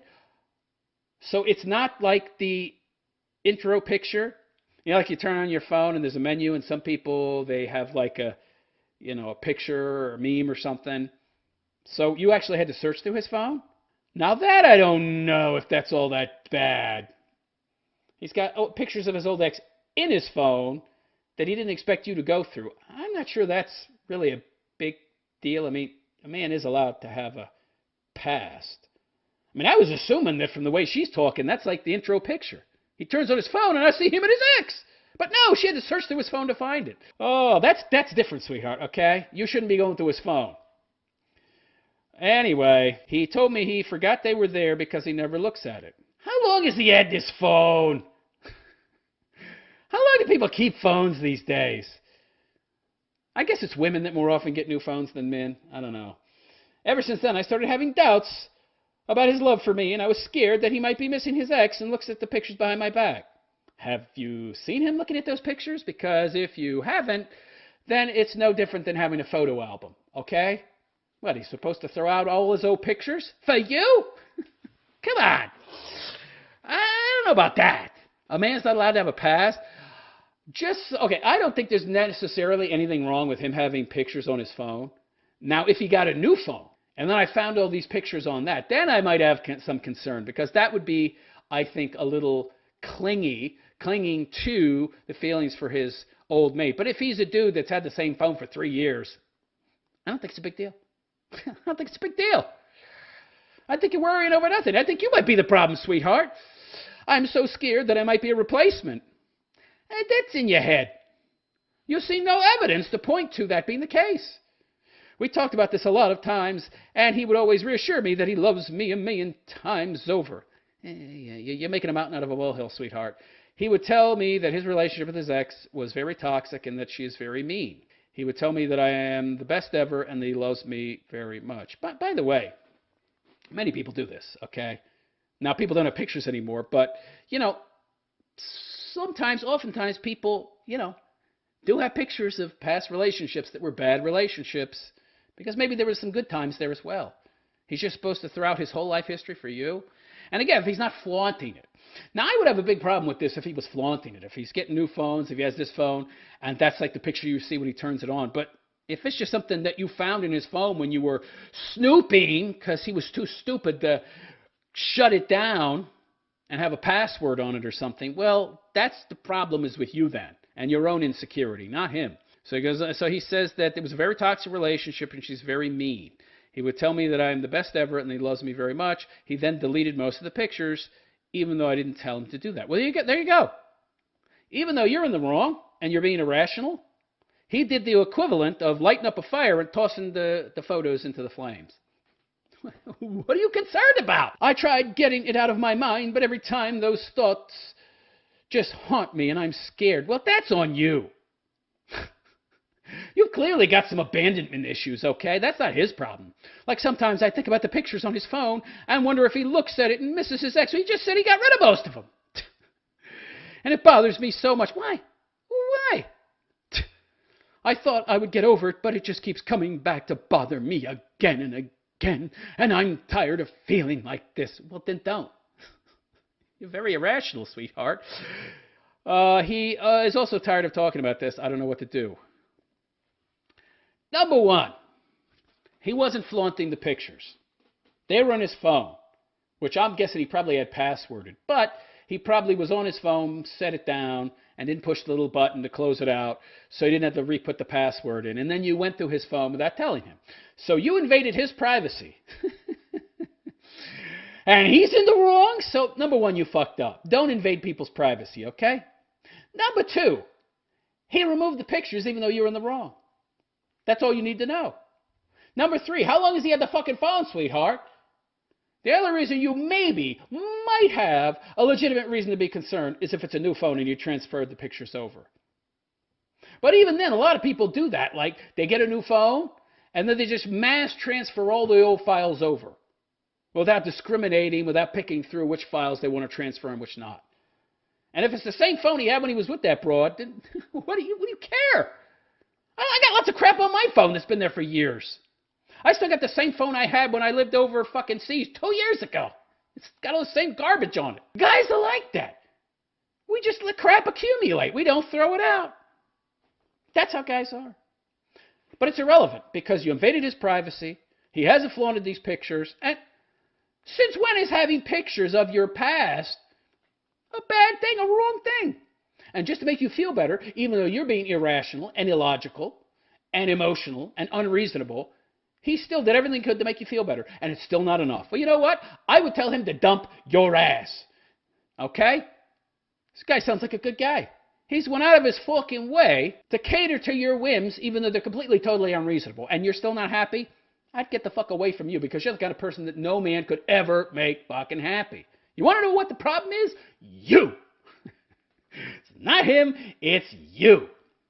You're going looking for trouble, and then you're making mountains out of nothing. Not even out of a molehill. There's no problem. But you're creating a problem. Oh, man. This is what I've always said about women. They love fucking drama. They can't help themselves. If there's no drama, they have to create it. And then once they create it, they got to keep it going. Why don't you get a fucking hobby, sweetheart? Huh? Why don't you take up knitting? Or basket weaving or something? Because apparently you have too much fucking time on your hands. Oh, he should leave you, all right?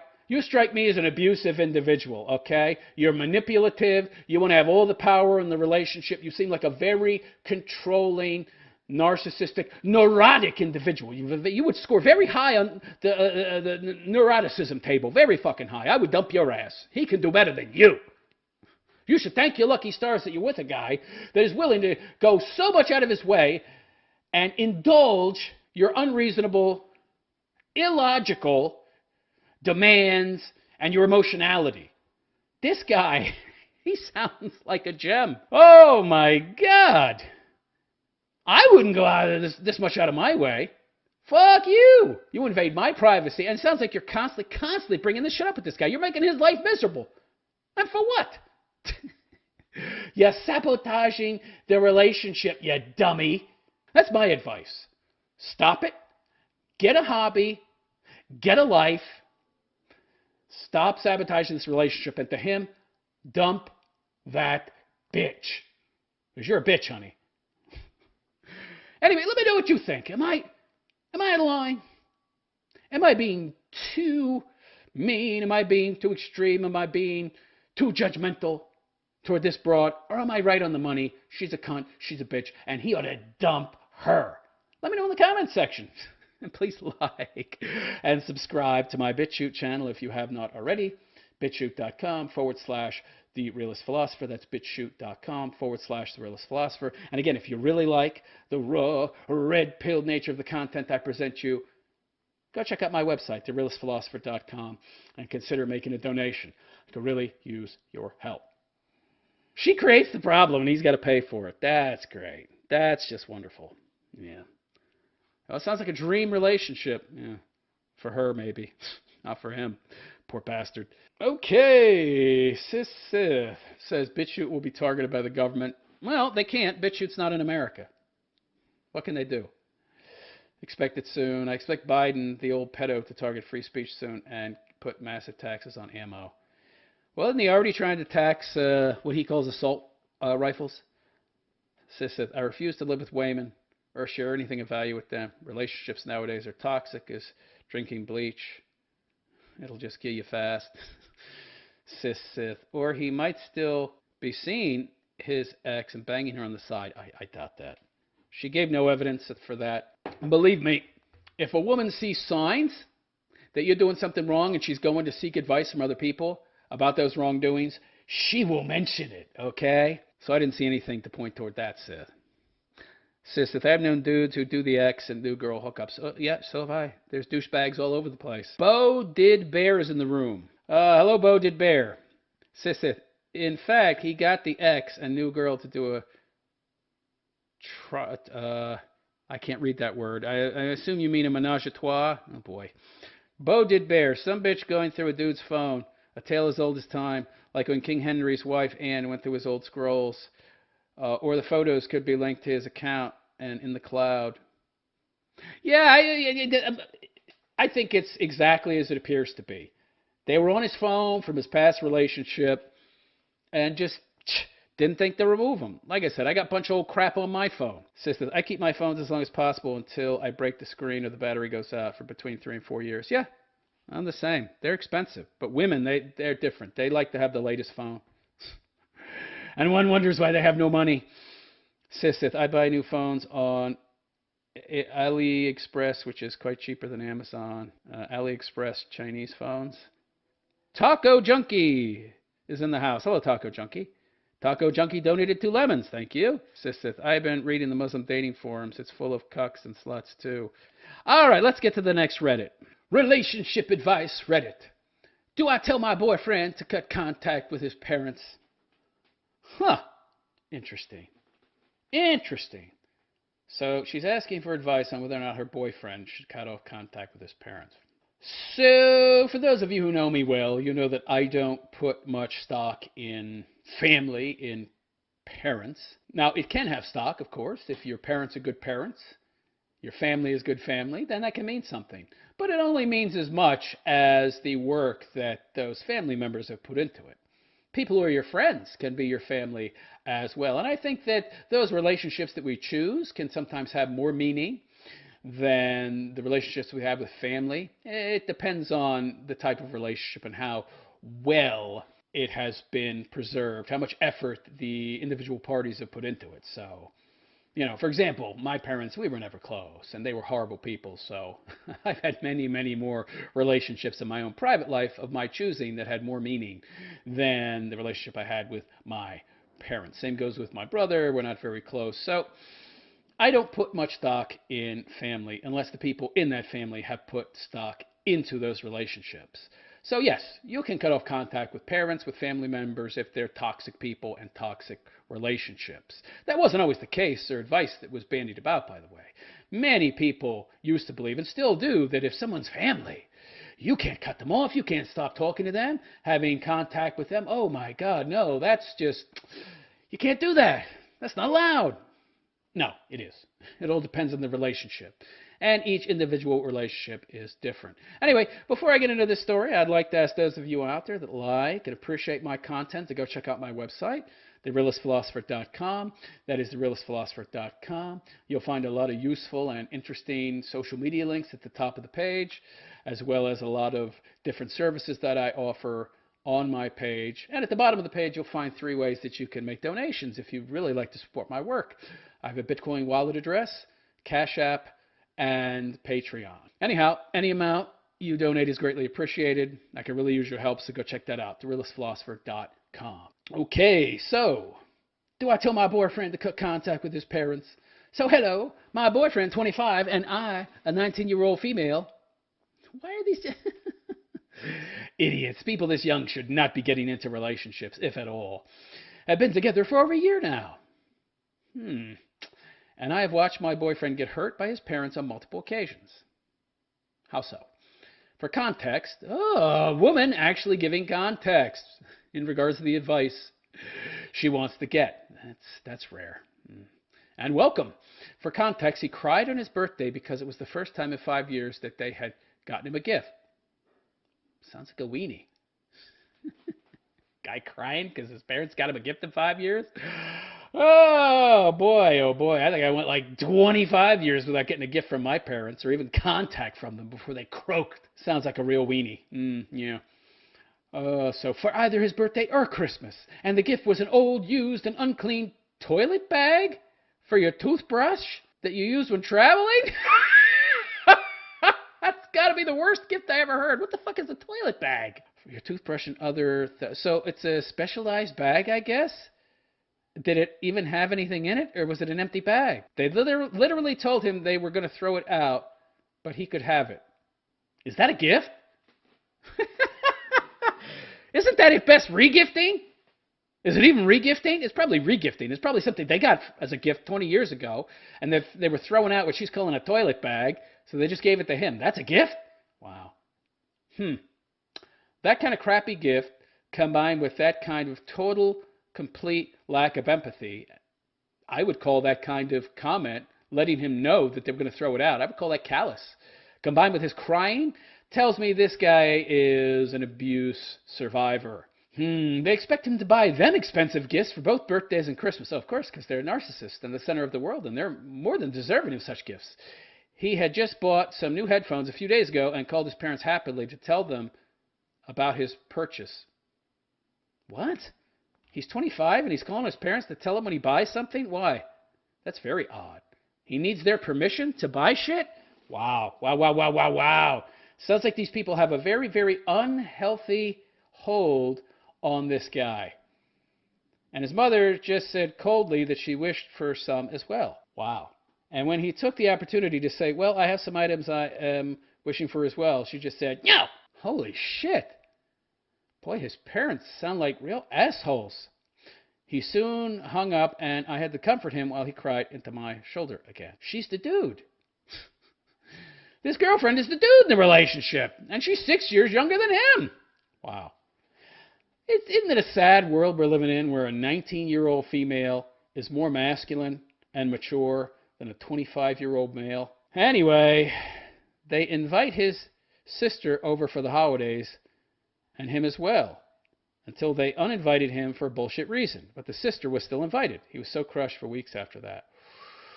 I've seen this kind of thing before, this kind of codependency that is created by abusive parents who spent most of that kid's childhood undermining them, undermining their confidence, undermining their self-esteem to such an extent that that child, now an adult, has very, very little in the way of confidence and self-esteem.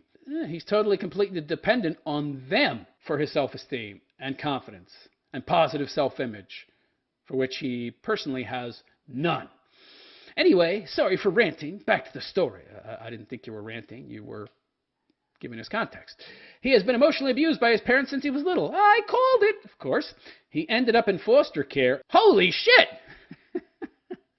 Why is he even still having anything to do with these people? So let me explain how foster care works. He was more than emotionally abused by these people. He would have had to either been physically abused to such an extent that somebody called Child Protective Services, and then Child Protective Services deemed that the environment was not safe, or it would have to be an environment of such neglect, either your parents are junkies or they're just broke and can't take care of you, that you then go into foster care. Wow. I'm guessing it's the former. I'm guessing that they were very abusive physically, because there's emotional abuse isn't going to get you put in foster care. Calling your kid a stupid idiot who's a moron and undermining them emotionally isn't going to get your kid put in foster care. And by the way, Child Protective Services, you've got to be a real scumbag for them to take your kids away. They're overworked. They pay very little attention. They don't put a lot of effort into their jobs. I mean, they are just stretched thin.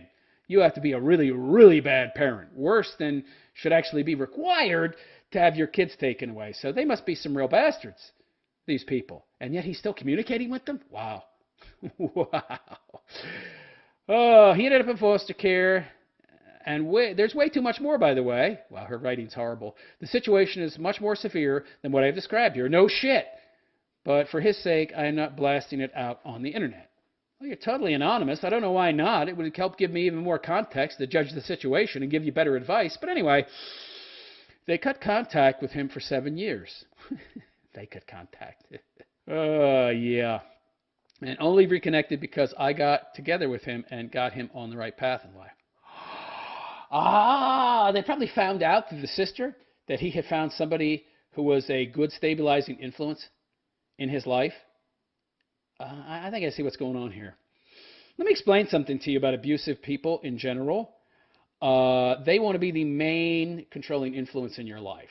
They don't want other people of a positive bent influencing you. So apparently, this guy's sister, I'm guessing, because that seems to be the only common link between him and these parents who cut him off for 7 years, probably told his parents what a great girlfriend he had gotten, and probably relayed a lot of the attributes of his new girlfriend, probably all positive, which to the parents would seem negative. People like this fear a positive influence in their abuse victim's life because in their mind, they imagine this person undermining them. Because if this positive influence in that person's life who cares a lot about them exposes this person, this abuse victim, to the truth, then that will create a negative view of said parents, of said abusers, and a schism. But why do they care? Why do they care? Oh, why do they care? Because they're miserable bastards, and they want him to be a miserable bastard as well. And the possibility of his life going down the right path, being corrected by having somebody in his life that is positive, well, what that does is it casts a negative light on them. Casts a negative light on them. It shows them for the failures that they are by creating a stark contrast. Look at this wonderful positive influence, treating him well and helping him get over his past issues. And then it just shows that much more what a horrible parent you were. So what are they doing now? They got back into contact with him to abuse him some more, to keep him down. That's all it is. It's petty, self-interest, nothing more. They cut contact with him for 7 years and only reconnected because I got with him and he got on a right path in life. That's why they're getting in contact with him now, to keep him on the wrong path. Goes on to say he still loves and adores them. Of course, they've created that kind of dependency in him. A dependency that is created by his need for approval from them and the abuse that they hurl upon him, which maintains that dependency. They got to keep him down. I noticed they didn't want to have anything to do with him so long as his life was going crappily. But once they found out his life might be going well, got to put a stop to that. Yeah. He calls them multiple times a week, and after each phone call, he either cries or tells me in a surprised tone that it went well. They only insulted me 3 times, not 6 times like before. And in his mind, that's well. He said to me once in a dark time that he didn't love his parents. Yeah. But of course, he would never say that now. That was just a dark time. It would feel like he was being disloyal toward them if he said he didn't love them, which he shouldn't, because they sound like they have no virtues. It sounds like they are the epitome of anti-virtue. It was only after he met me he understood what real love was. And see, they don't want him talking about what horrible parents they were. They only care about their own image and how people see them. As long as he's down in the dumps and a piece of crap and doing horribly in life, they're okay. But he's getting with you, figures out that they're really bad, really horrible parents, and he might call them to task on their bad behavior. He might call them to task for their bad actions of the past. No, somebody holding us accountable, responsible for the horrible things we did? Oh, no, we can't have that. We can, we're perfectly okay. We're perfectly okay with him having a crappy life and existing his whole life, never getting over the abuse that we inflicted on him. But we're not okay with him coming to terms with it, getting on a better path and figuring out what evil bastards we are and then calling us to task. Oh, God, that can't happen. That flies in the face of our own self-interest. God forbid we have interest in our own child, which we apparently never did, or it wouldn't have been taken from us by child services in the first place. This is all about them, not about him. All about them maintaining his poor position in life so that they are never called to task for their evil behavior. He is fixating on fixing the broken relationship he has with his parents. You know what that would require that they don't want? It would require them admitting their wrongdoing and seeking forgiveness from him, meaning apologizing, which will never, ever happen That's the last thing they want. So he wants to fix the broken relationship he has with his parents, and they just do not care. Of course not. They have to maintain a guiltless image.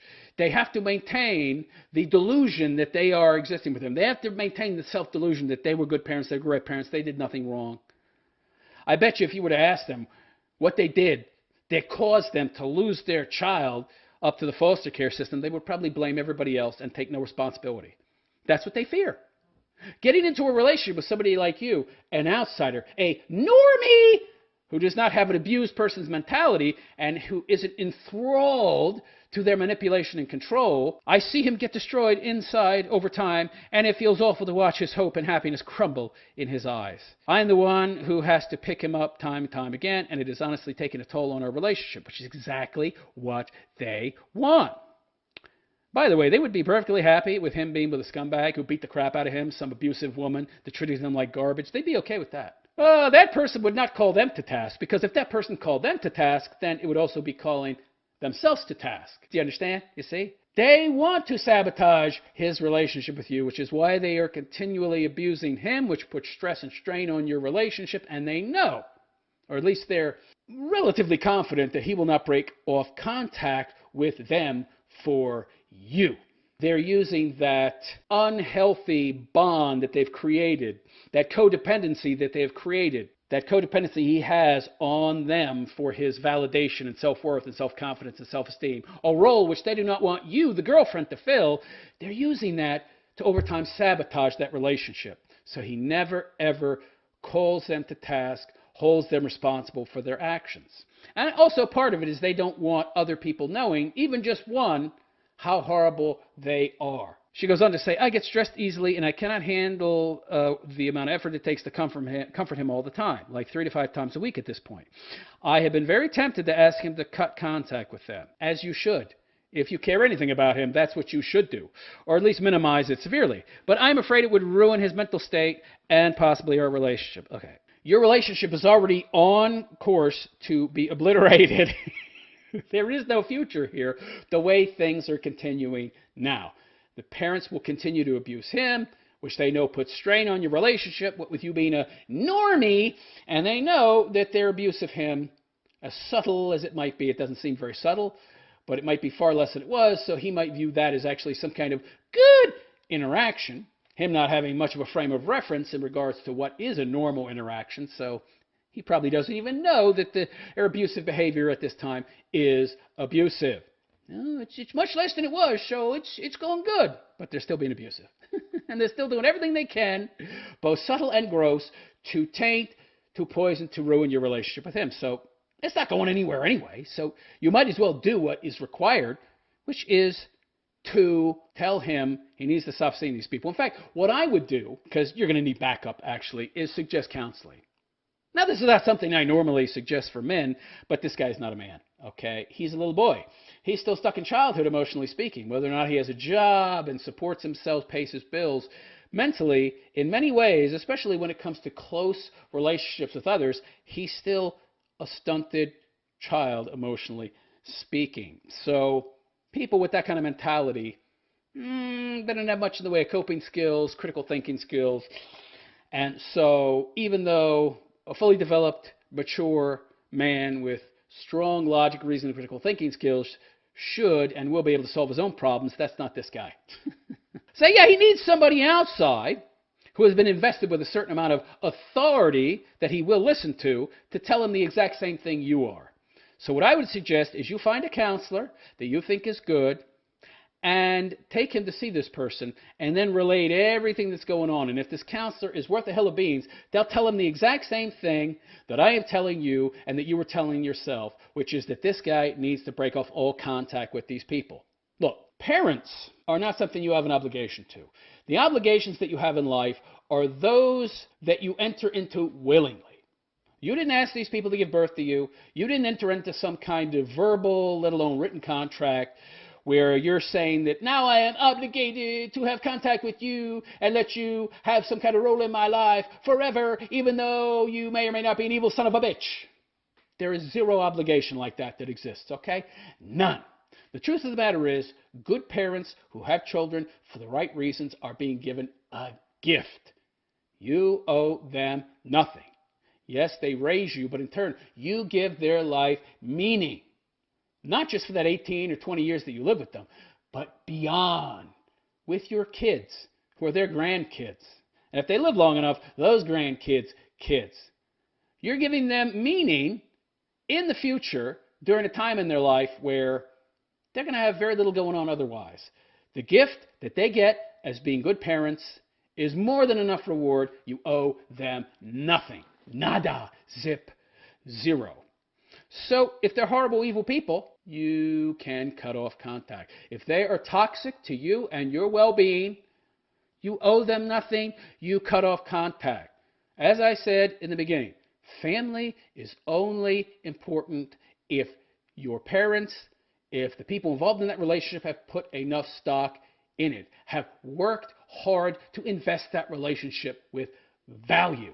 If you have parents like this who have squandered the opportunity to create meaning in their life, both now and in the future, and who instead embody what I would call anti-virtue and do every single motherfucking thing they can to taint and poison their relationship with you and destroy you as an individual, you owe them not only zero, but you owe it to yourself to have nothing to do with them at all, now or in the future. They don't exist, and that's what's best for you. When it comes to your life, it's your life. You have to do what's best for you, not what's best for your narcissistic parents who clearly, in this case, only care about themselves. And that's my advice to you. Anyway, what do you think? Am I right?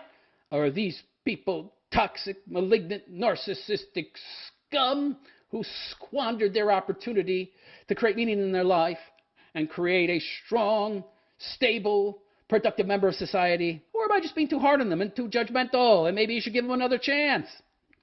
No, you shouldn't.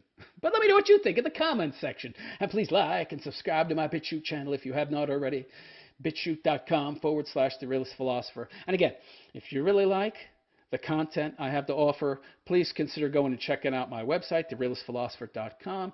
That is TheRealistPhilosopher.com, and making a donation. I could really use your help. Okay, let's get to your comments, if any. Okay, we got some people speaking. I don't know what they're speaking. Okay. Bo did bear. I like the relationship advice segment. Panther Bite 14. Jewish modernity has destroyed most nuclear family units. Somebody named Kwa Seth is speaking. I don't know what that language is. Panther Bite 14. My family is doing great, though. We saw through the agenda, fortunately, and are doing great, thankfully. Panther Bite. I say don't buy gifts from this evil system. Make them if people don't appreciate them. They're too materialistic. Panther Bite 14. You sound like Gilbert Gottfried sometimes. I knew you sounded familiar. That's funny. Panther Bite 14. Never dox yourself. Anonymity is the way to stay. Panther Bite 14. You're absolutely right. Exposes them. Panther Bite 14. Bad parents are anti-human. Yeah, I don't understand this. I mean, why would you have kids if you're just going to do a shitty job? I never understood that. I mean, sure, you don't know any better, all right? So that's how it is. So many people have been raised improperly, abused mentally, if not physically, in many ways that a lot of people don't even consider abusive, and taught the wrong lessons. Taught that anti-virtues are virtues, and that immoral behavior is moral, or there's no such thing as morality, and everything is relative, including morality. And so they raise their kids, and they just don't know any better. I don't understand this, though. What, if you're going to have kids, wouldn't you know better? Wouldn't you learn? I mean, aren't there like lots of books out there that you study? I would think that if you were going to be a parent, you would do everything you possibly could to learn whatever you need to learn to be good at it. No. Just going to pop out a kid and really make no effort whatsoever and just treat the kid like they're some kind of burden for their entire life and then expect them to grow up and love me. Oh, yeah, that's real realistic. Panther Bite. Moral of the story, don't let anyone abuse you. Correct. The only problem with that is a lot of people who have been abused, well, it just sets them up for future abuse. They don't have any behavioral norms that are actually normal in the objective sense to use as a frame of reference. So they think that the abuse and the abusive relationships that they've been in and that they will be in the future are normal. Oh, that's normal. Oh. That's how things are supposed to be because that's all they've ever been for me. Because people who have been abused, generally speaking, will seek out those type of relationships in the future. Panderbite 14. I would have a serious conversation with them and try to bring everyone to forgive one another. If that fails, see it. No point. Yeah, let me explain something to you. It depends, okay? It depends on the type of abuse we're talking about. How severe? There's a certain level of severity that if you go beyond, fuck that. I don't want to have any kind of reconciliation with this motherfucker. They can kiss my ass. It depends. It's situational, obviously. Panzerbite says, yeah, they would likely blame the child. They would blame everybody except themselves, okay? That's what those type of people are like. Adolescent Molly just followed. Thank you.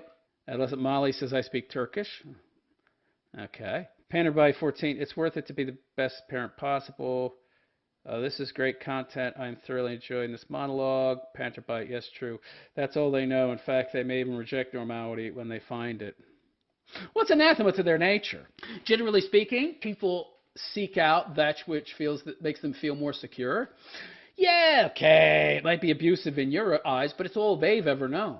And people tend to seek out that which they know as opposed to the unknown. And again, it's normal to them. If all you've ever known is abuse, that's the world that you are going to want to live in.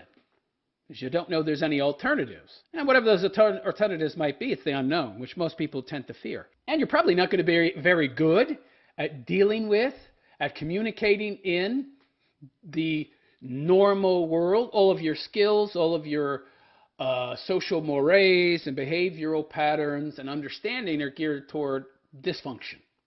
So when you are somebody who's been raised in dysfunction and that's all you know, you don't have the skills, you don't have the equipment, you don't have the tools to deal with normality. All right. I think I'll do one more and then I'll end the show. Yeah, okay. 7 Reddit stories. All right. Let me do one more.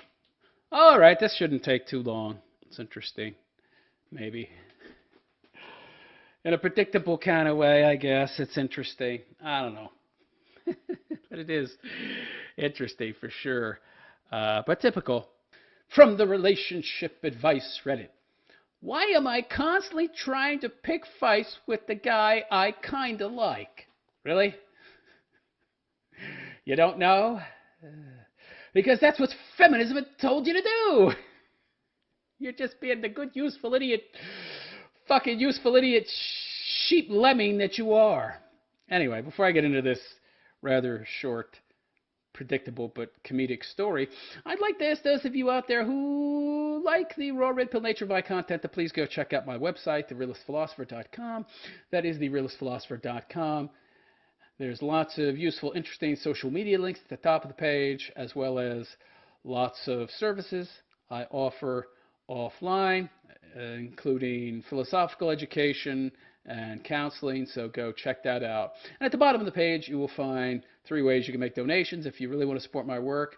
1 is via my Bitcoin wallet address, where you can send Bitcoin donations. Number 2, Cash App. And number 3, my Patreon. So go check that out, therealistphilosopher.com, and consider making a donation. I could really use your help. Okay, so why am I constantly trying to pick a fight with the guy I kind of like? Somebody named Anxious Woman 8. Anxious indeed. Okay, I know this sounds super toxic. Yeah, the title itself is super toxic, yeah. But I think I really need some advice on how I can stop doing this. You could give up feminism, which tells you to constantly compete with and act like a man, which is going to automatically create tension and friction and fighting. You could do that. No. I get too much privilege from being a feminist and acting like a man and embracing the toxic ideology that is feminism, which is really just cultural Marxism. So you're not going to give that up, are you, honey? No. So there's this guy with whom I hooked up with a couple years ago. Oh, boy, of course, you just hooked up casually. Let me explain something to you folks out there that may or may not understand how women think and how they actually are as opposed to how they try to be. Women, they can't really just hook up, all right? There's emotion attached. Now, eventually, they can reach a point where there's not very much feeling or emotion, which at that point, their soul is dead. Oh, and you don't want to be with them at that point anyway. They're usually bitter old nasty hags by then, 40 years old, who have ridden the cock carousel for 20 years or so. No ability to pair bond. Hence the term dead soul, which is what they have. Yeah. But generally speaking, women are not very good at the whole hookup and doing so without having any emotion involved, like men can do to a certain extent. It's not really that good for us either, but it's less harmful than it is for women. Let me just say that, which is why women are more unhappy now than they've ever been in recorded human history. Gee, I wonder why that is. So, yeah, I hooked up with him a couple years ago, and we lost touch after that. I love how women try to act like men and be like men, and then they wonder why they're so unhappy. Oh, I can't actually find a good man. Yeah. Of course, what they consider good is a dude with a six-pack, a 6-inch or bigger cock, over 6 feet tall, and makes 6 figures or more. What happened to virtue? Oh, we don't care about virtue anymore. Thank you, feminism. Recently, we started texting again. Why? Doesn't tell us that. And kind of just act like a couple, even though we're not. Uh-huh. Wasn't that weird? By the way, she doesn't say how old she is. Boy, oh boy. Wonder how desperate you are, honey. Don't worry, there's no feelings involved. Oh, wait, no feelings involved. Well, if there's no feelings involved, then why do you care enough to post this? I'm confused. This is another problem with women. Feminism has turned them into the kind of creatures. They really are creatures. I don't consider them fully human because they don't embrace their own actual nature, but instead they deny it. They deny who and what they are. Women are emotional. But instead of being what they are, they deny their own natures and act like something they're not. And then they wonder why they live these inauthentic lives where they can't find an authentic partner that suits them. Shocking! Yeah, so we're still, yeah, there's no feelings involved. That's a lie. So she's in denial right there. If there were no feelings, you wouldn't be posting this post asking for advice about how you can stop pushing men away. More specifically, this specific guy, which if you didn't care and there were no feelings involved, you wouldn't care whether or not you pushed him away. Oh boy. She's also lacking in self-awareness, clearly, because she's not aware that she has feelings, which she's clearly denying. Ay, boy, feminism has done a real fucking mind job on these broads. Jesus Christ. Anyway, yeah, there's no feelings involved. We're still very attracted to each other. Isn't that a feeling? No! But can't act on it because we live in 2 different countries. What? And that's super cool with me? All right. Because it's given me the chance to get really close to him. What? Okay, so I'm confused here. If you get really close to somebody, doesn't that imply feelings? I'm confused. Hold on. Cutting all the mumbo-jumbo, muddying of the water, fucking nonsense to ribbons and trying to get to the truth here. If you have closeness with somebody, doesn't that automatically mean that there's feelings? Because if there's no feelings, then how are you close to someone? But here's the thing. We have arguments over the dumbest things. Like what? Oh, no examples? And although we make up pretty quickly, I started to feel as though I'm picking fights just for some extra attention. Why do you need my advice? You just answered your own question. Also, some of this has to do with frustration over you two not being able to be together and express said closeness that you claim doesn't exist when you say there's no feelings. My guess is a lot of this friction and fighting probably has to do with that. Frustration about not being able to be with him, while at the same time you being in denial about having feelings for this guy. So you're also at war with yourself and your own nature, which you're then projecting onto him in the form of verbal altercations. Okay. And of course, some of it is for extra attention. It's almost as though I feel like if he were to argue with me, it shows that he cares. But I thought you didn't care. Oh my God. Okay, so let me get this straight. You don't care, there's no feelings, but you're close, and you care. This is what happens when women don't avail themselves of the logical reason and critical thinking of men, and even if the men are there, so many of them have been blue-pilled and turned into Magina simps by too much soy and BPA in the plastic products that they use daily that they've been turned into neutered, loser, fembots. Second-class women, essentially. Ay. Yeah. And, of course, women are getting even more estrogen in their system And of course, these drugs destroy what little tiny amount of testosterone is in their system already. So they have virtually no ability to think logically, critically, and reasonably. So without real men to avail themselves of for good advice, and the fact that they have, lost virtually any ability to think critically for themselves, you get this. My God. She's all over the place. Oh, my God. I don't know. It's really stupid and weird, but I really, really, really want to stop. Why don't you just stop then? I don't understand. Oh, of course, she's lacking in self-awareness. At this point, it's pathological, and a lot of the time she doesn't even know she's doing it until she's done doing it. And then you would think that would give her the ability to then see when she's doing it and then not do it. But apparently it doesn't. Okay. This is the problem with denying your own nature. You don't know who you are.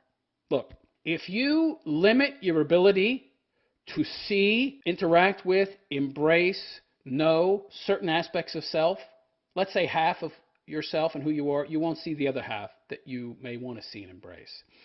If you hide from yourself, you hide everything, both the good and the bad, the positive and the negative, the constructive, and of course, with lack of knowledge comes a lack of self-control, and with a lack of knowledge and self-control comes chaos and destruction, which women are often referred to as the bringers of chaos. And they've encouraged to be even more lacking in self-awareness and self-control because of feminism. Yeah, so she really, really wants to stop, but I don't know how to. What? It's kind of like Tess Holliday actually caring about being fat or not and then saying, what do I do to stop being so fat? How about you put the fork down, sweetheart? You could do that. Pretty simple and straightforward. Oh, no, I'm a libtard. Everything is complicated. I can't figure anything out. I've lost the ability to recognize truth. Yeah. You don't have a simple common sense understanding of the world. Of course, common sense is in no way common, and I suspect never has been, even though it's called common. It really isn't. So I don't know how to stop. Just stop! Oh, what should I do to stop eating so much? Stop eating so much. What should I do to stop arguing with him so much? Stop arguing with him so much. Seems simple to me. Of course, it's a woman we're talking about, so nothing can be simple with them. I feel like we're just using each other to fill the gap that an SO would, significant other. What? I really hate this. You just say significant other. Don't write SO. And IDK, I don't know what to do about it. Well, you can stop doing that. That's what you could do. I hate acronyms. Just write the whole word. Don't say WTF. Just write what the fuck. You lazy bastard. Any advice is appreciated, but please be nice. Oh, fuck off. Be nice to you. I love this. I'm constantly arguing with and making this guy's life miserable just so I can get some attention and make him prove to me he cares even though I don't care. But I should be nice to you. Okay. No, I'm not going to be nice to you. Wow. You're whacked out of your fucking mind, honey. Part of the problem you're suffering here is a lack of self-knowledge. You don't know who you are. And unfortunately, feminism doesn't really force women to take responsibility for their own actions. They always lay it off on other people. And it certainly doesn't encourage women to look inward at themselves, because if they did that, they might figure out what they like, what they don't like, what makes them happy, and what doesn't make them happy, and then they might actually embrace their own female nature instead of trying to be more like men. Can't have that! Feminist ideology is about destroying, it's about dividing, it's about toxifying a relationship to the point where you can never have a healthy relationship. Oh, man. Yeah. So that's my advice to you. Sit down. Meditate on who you are. Explore your inner self. Shine that light of discernment and perception within yourself into the very deepest, darkest recesses inside you. And look at the things within yourself that you're usually too scared to look at, to pay attention to become aware of. Because when you lock yourself off from everything inside yourself that you fear, you also lock yourself away from those aspects of self which are good and positive and that would serve you well if you embrace. But when you choose to ignore the darkness, you also are choosing to ignore the light. And all you do when you ignore that darkness is give it more power over you. So self-awareness is the answer here. Know thyself. When you know yourself, then you'll be able to find the root of any problem and figure out how to solve it. But until you do that, you're going to continue to experience the same problems you do now. A total lack of self-awareness of what you're doing, why you're doing it, and an inability to control it. That's what happens when you give power to emotion instead of reason and lack self-knowledge and self-awareness. Anyhow, let me know what you think. Am I correct? Is this woman lacking in self-knowledge and self-awareness, which leads to a lack of self-control? Let me know what you think in the comments section, and please like and subscribe to my BitChute channel if you have not already at bitchute.com/The Realist Philosopher. And again, if you really like and appreciate the raw, rippled nature of the content I create, please consider making a donation by going to therealistphilosopher.com, that is therealistphilosopher.com, and making a donation. I could really use your help. 777 Jack just donated 1 ice cream. Thank you, Jack. Jack says, there are women who actually like being women and feminine, but they're kind of hard to find in America. I got news for you. They're kind of hard to find everywhere. Jack, if they stopped wearing pants and put a skirt on, that would help. Oh, yeah, but, you know. No. We cannot adhere to what is expected of us. Adhering to gender stereotypes is evil and destructive. So I will adhere to the male gender stereotype instead of the female one. But I thought that adhering to gender stereotypes was bad. Only if you're the same sex, it's the gender stereotype itself. Oh, really? Oh, so masculine traits and stereotypical male behavior, which is influenced in large part by biology, is good if a woman adopts it. So interesting. But it's evil and harmful if a man does it. Yeah. Okay. Yeah, that makes a lot of sense. No, it really doesn't. Jack says they want free health care to pay for their unhealthy eating so they can keep chowing down on food. Yeah. Self-knowledge is the key. The problem is people are not encouraged to know themselves at all.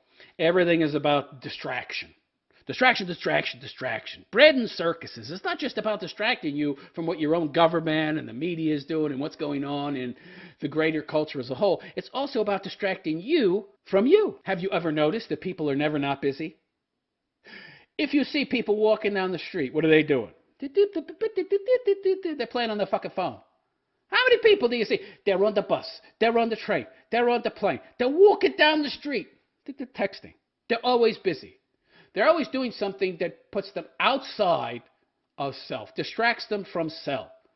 There's never any attention placed upon that which is within. It's always the outer world, and there's no self-awareness at all. It's all about distracting you from you. Anyway, guys, I'm out of here. I am the Realist Philosopher, and I wish you all a good and pleasant day or evening, depending on what neck of the woods you were in. Take care.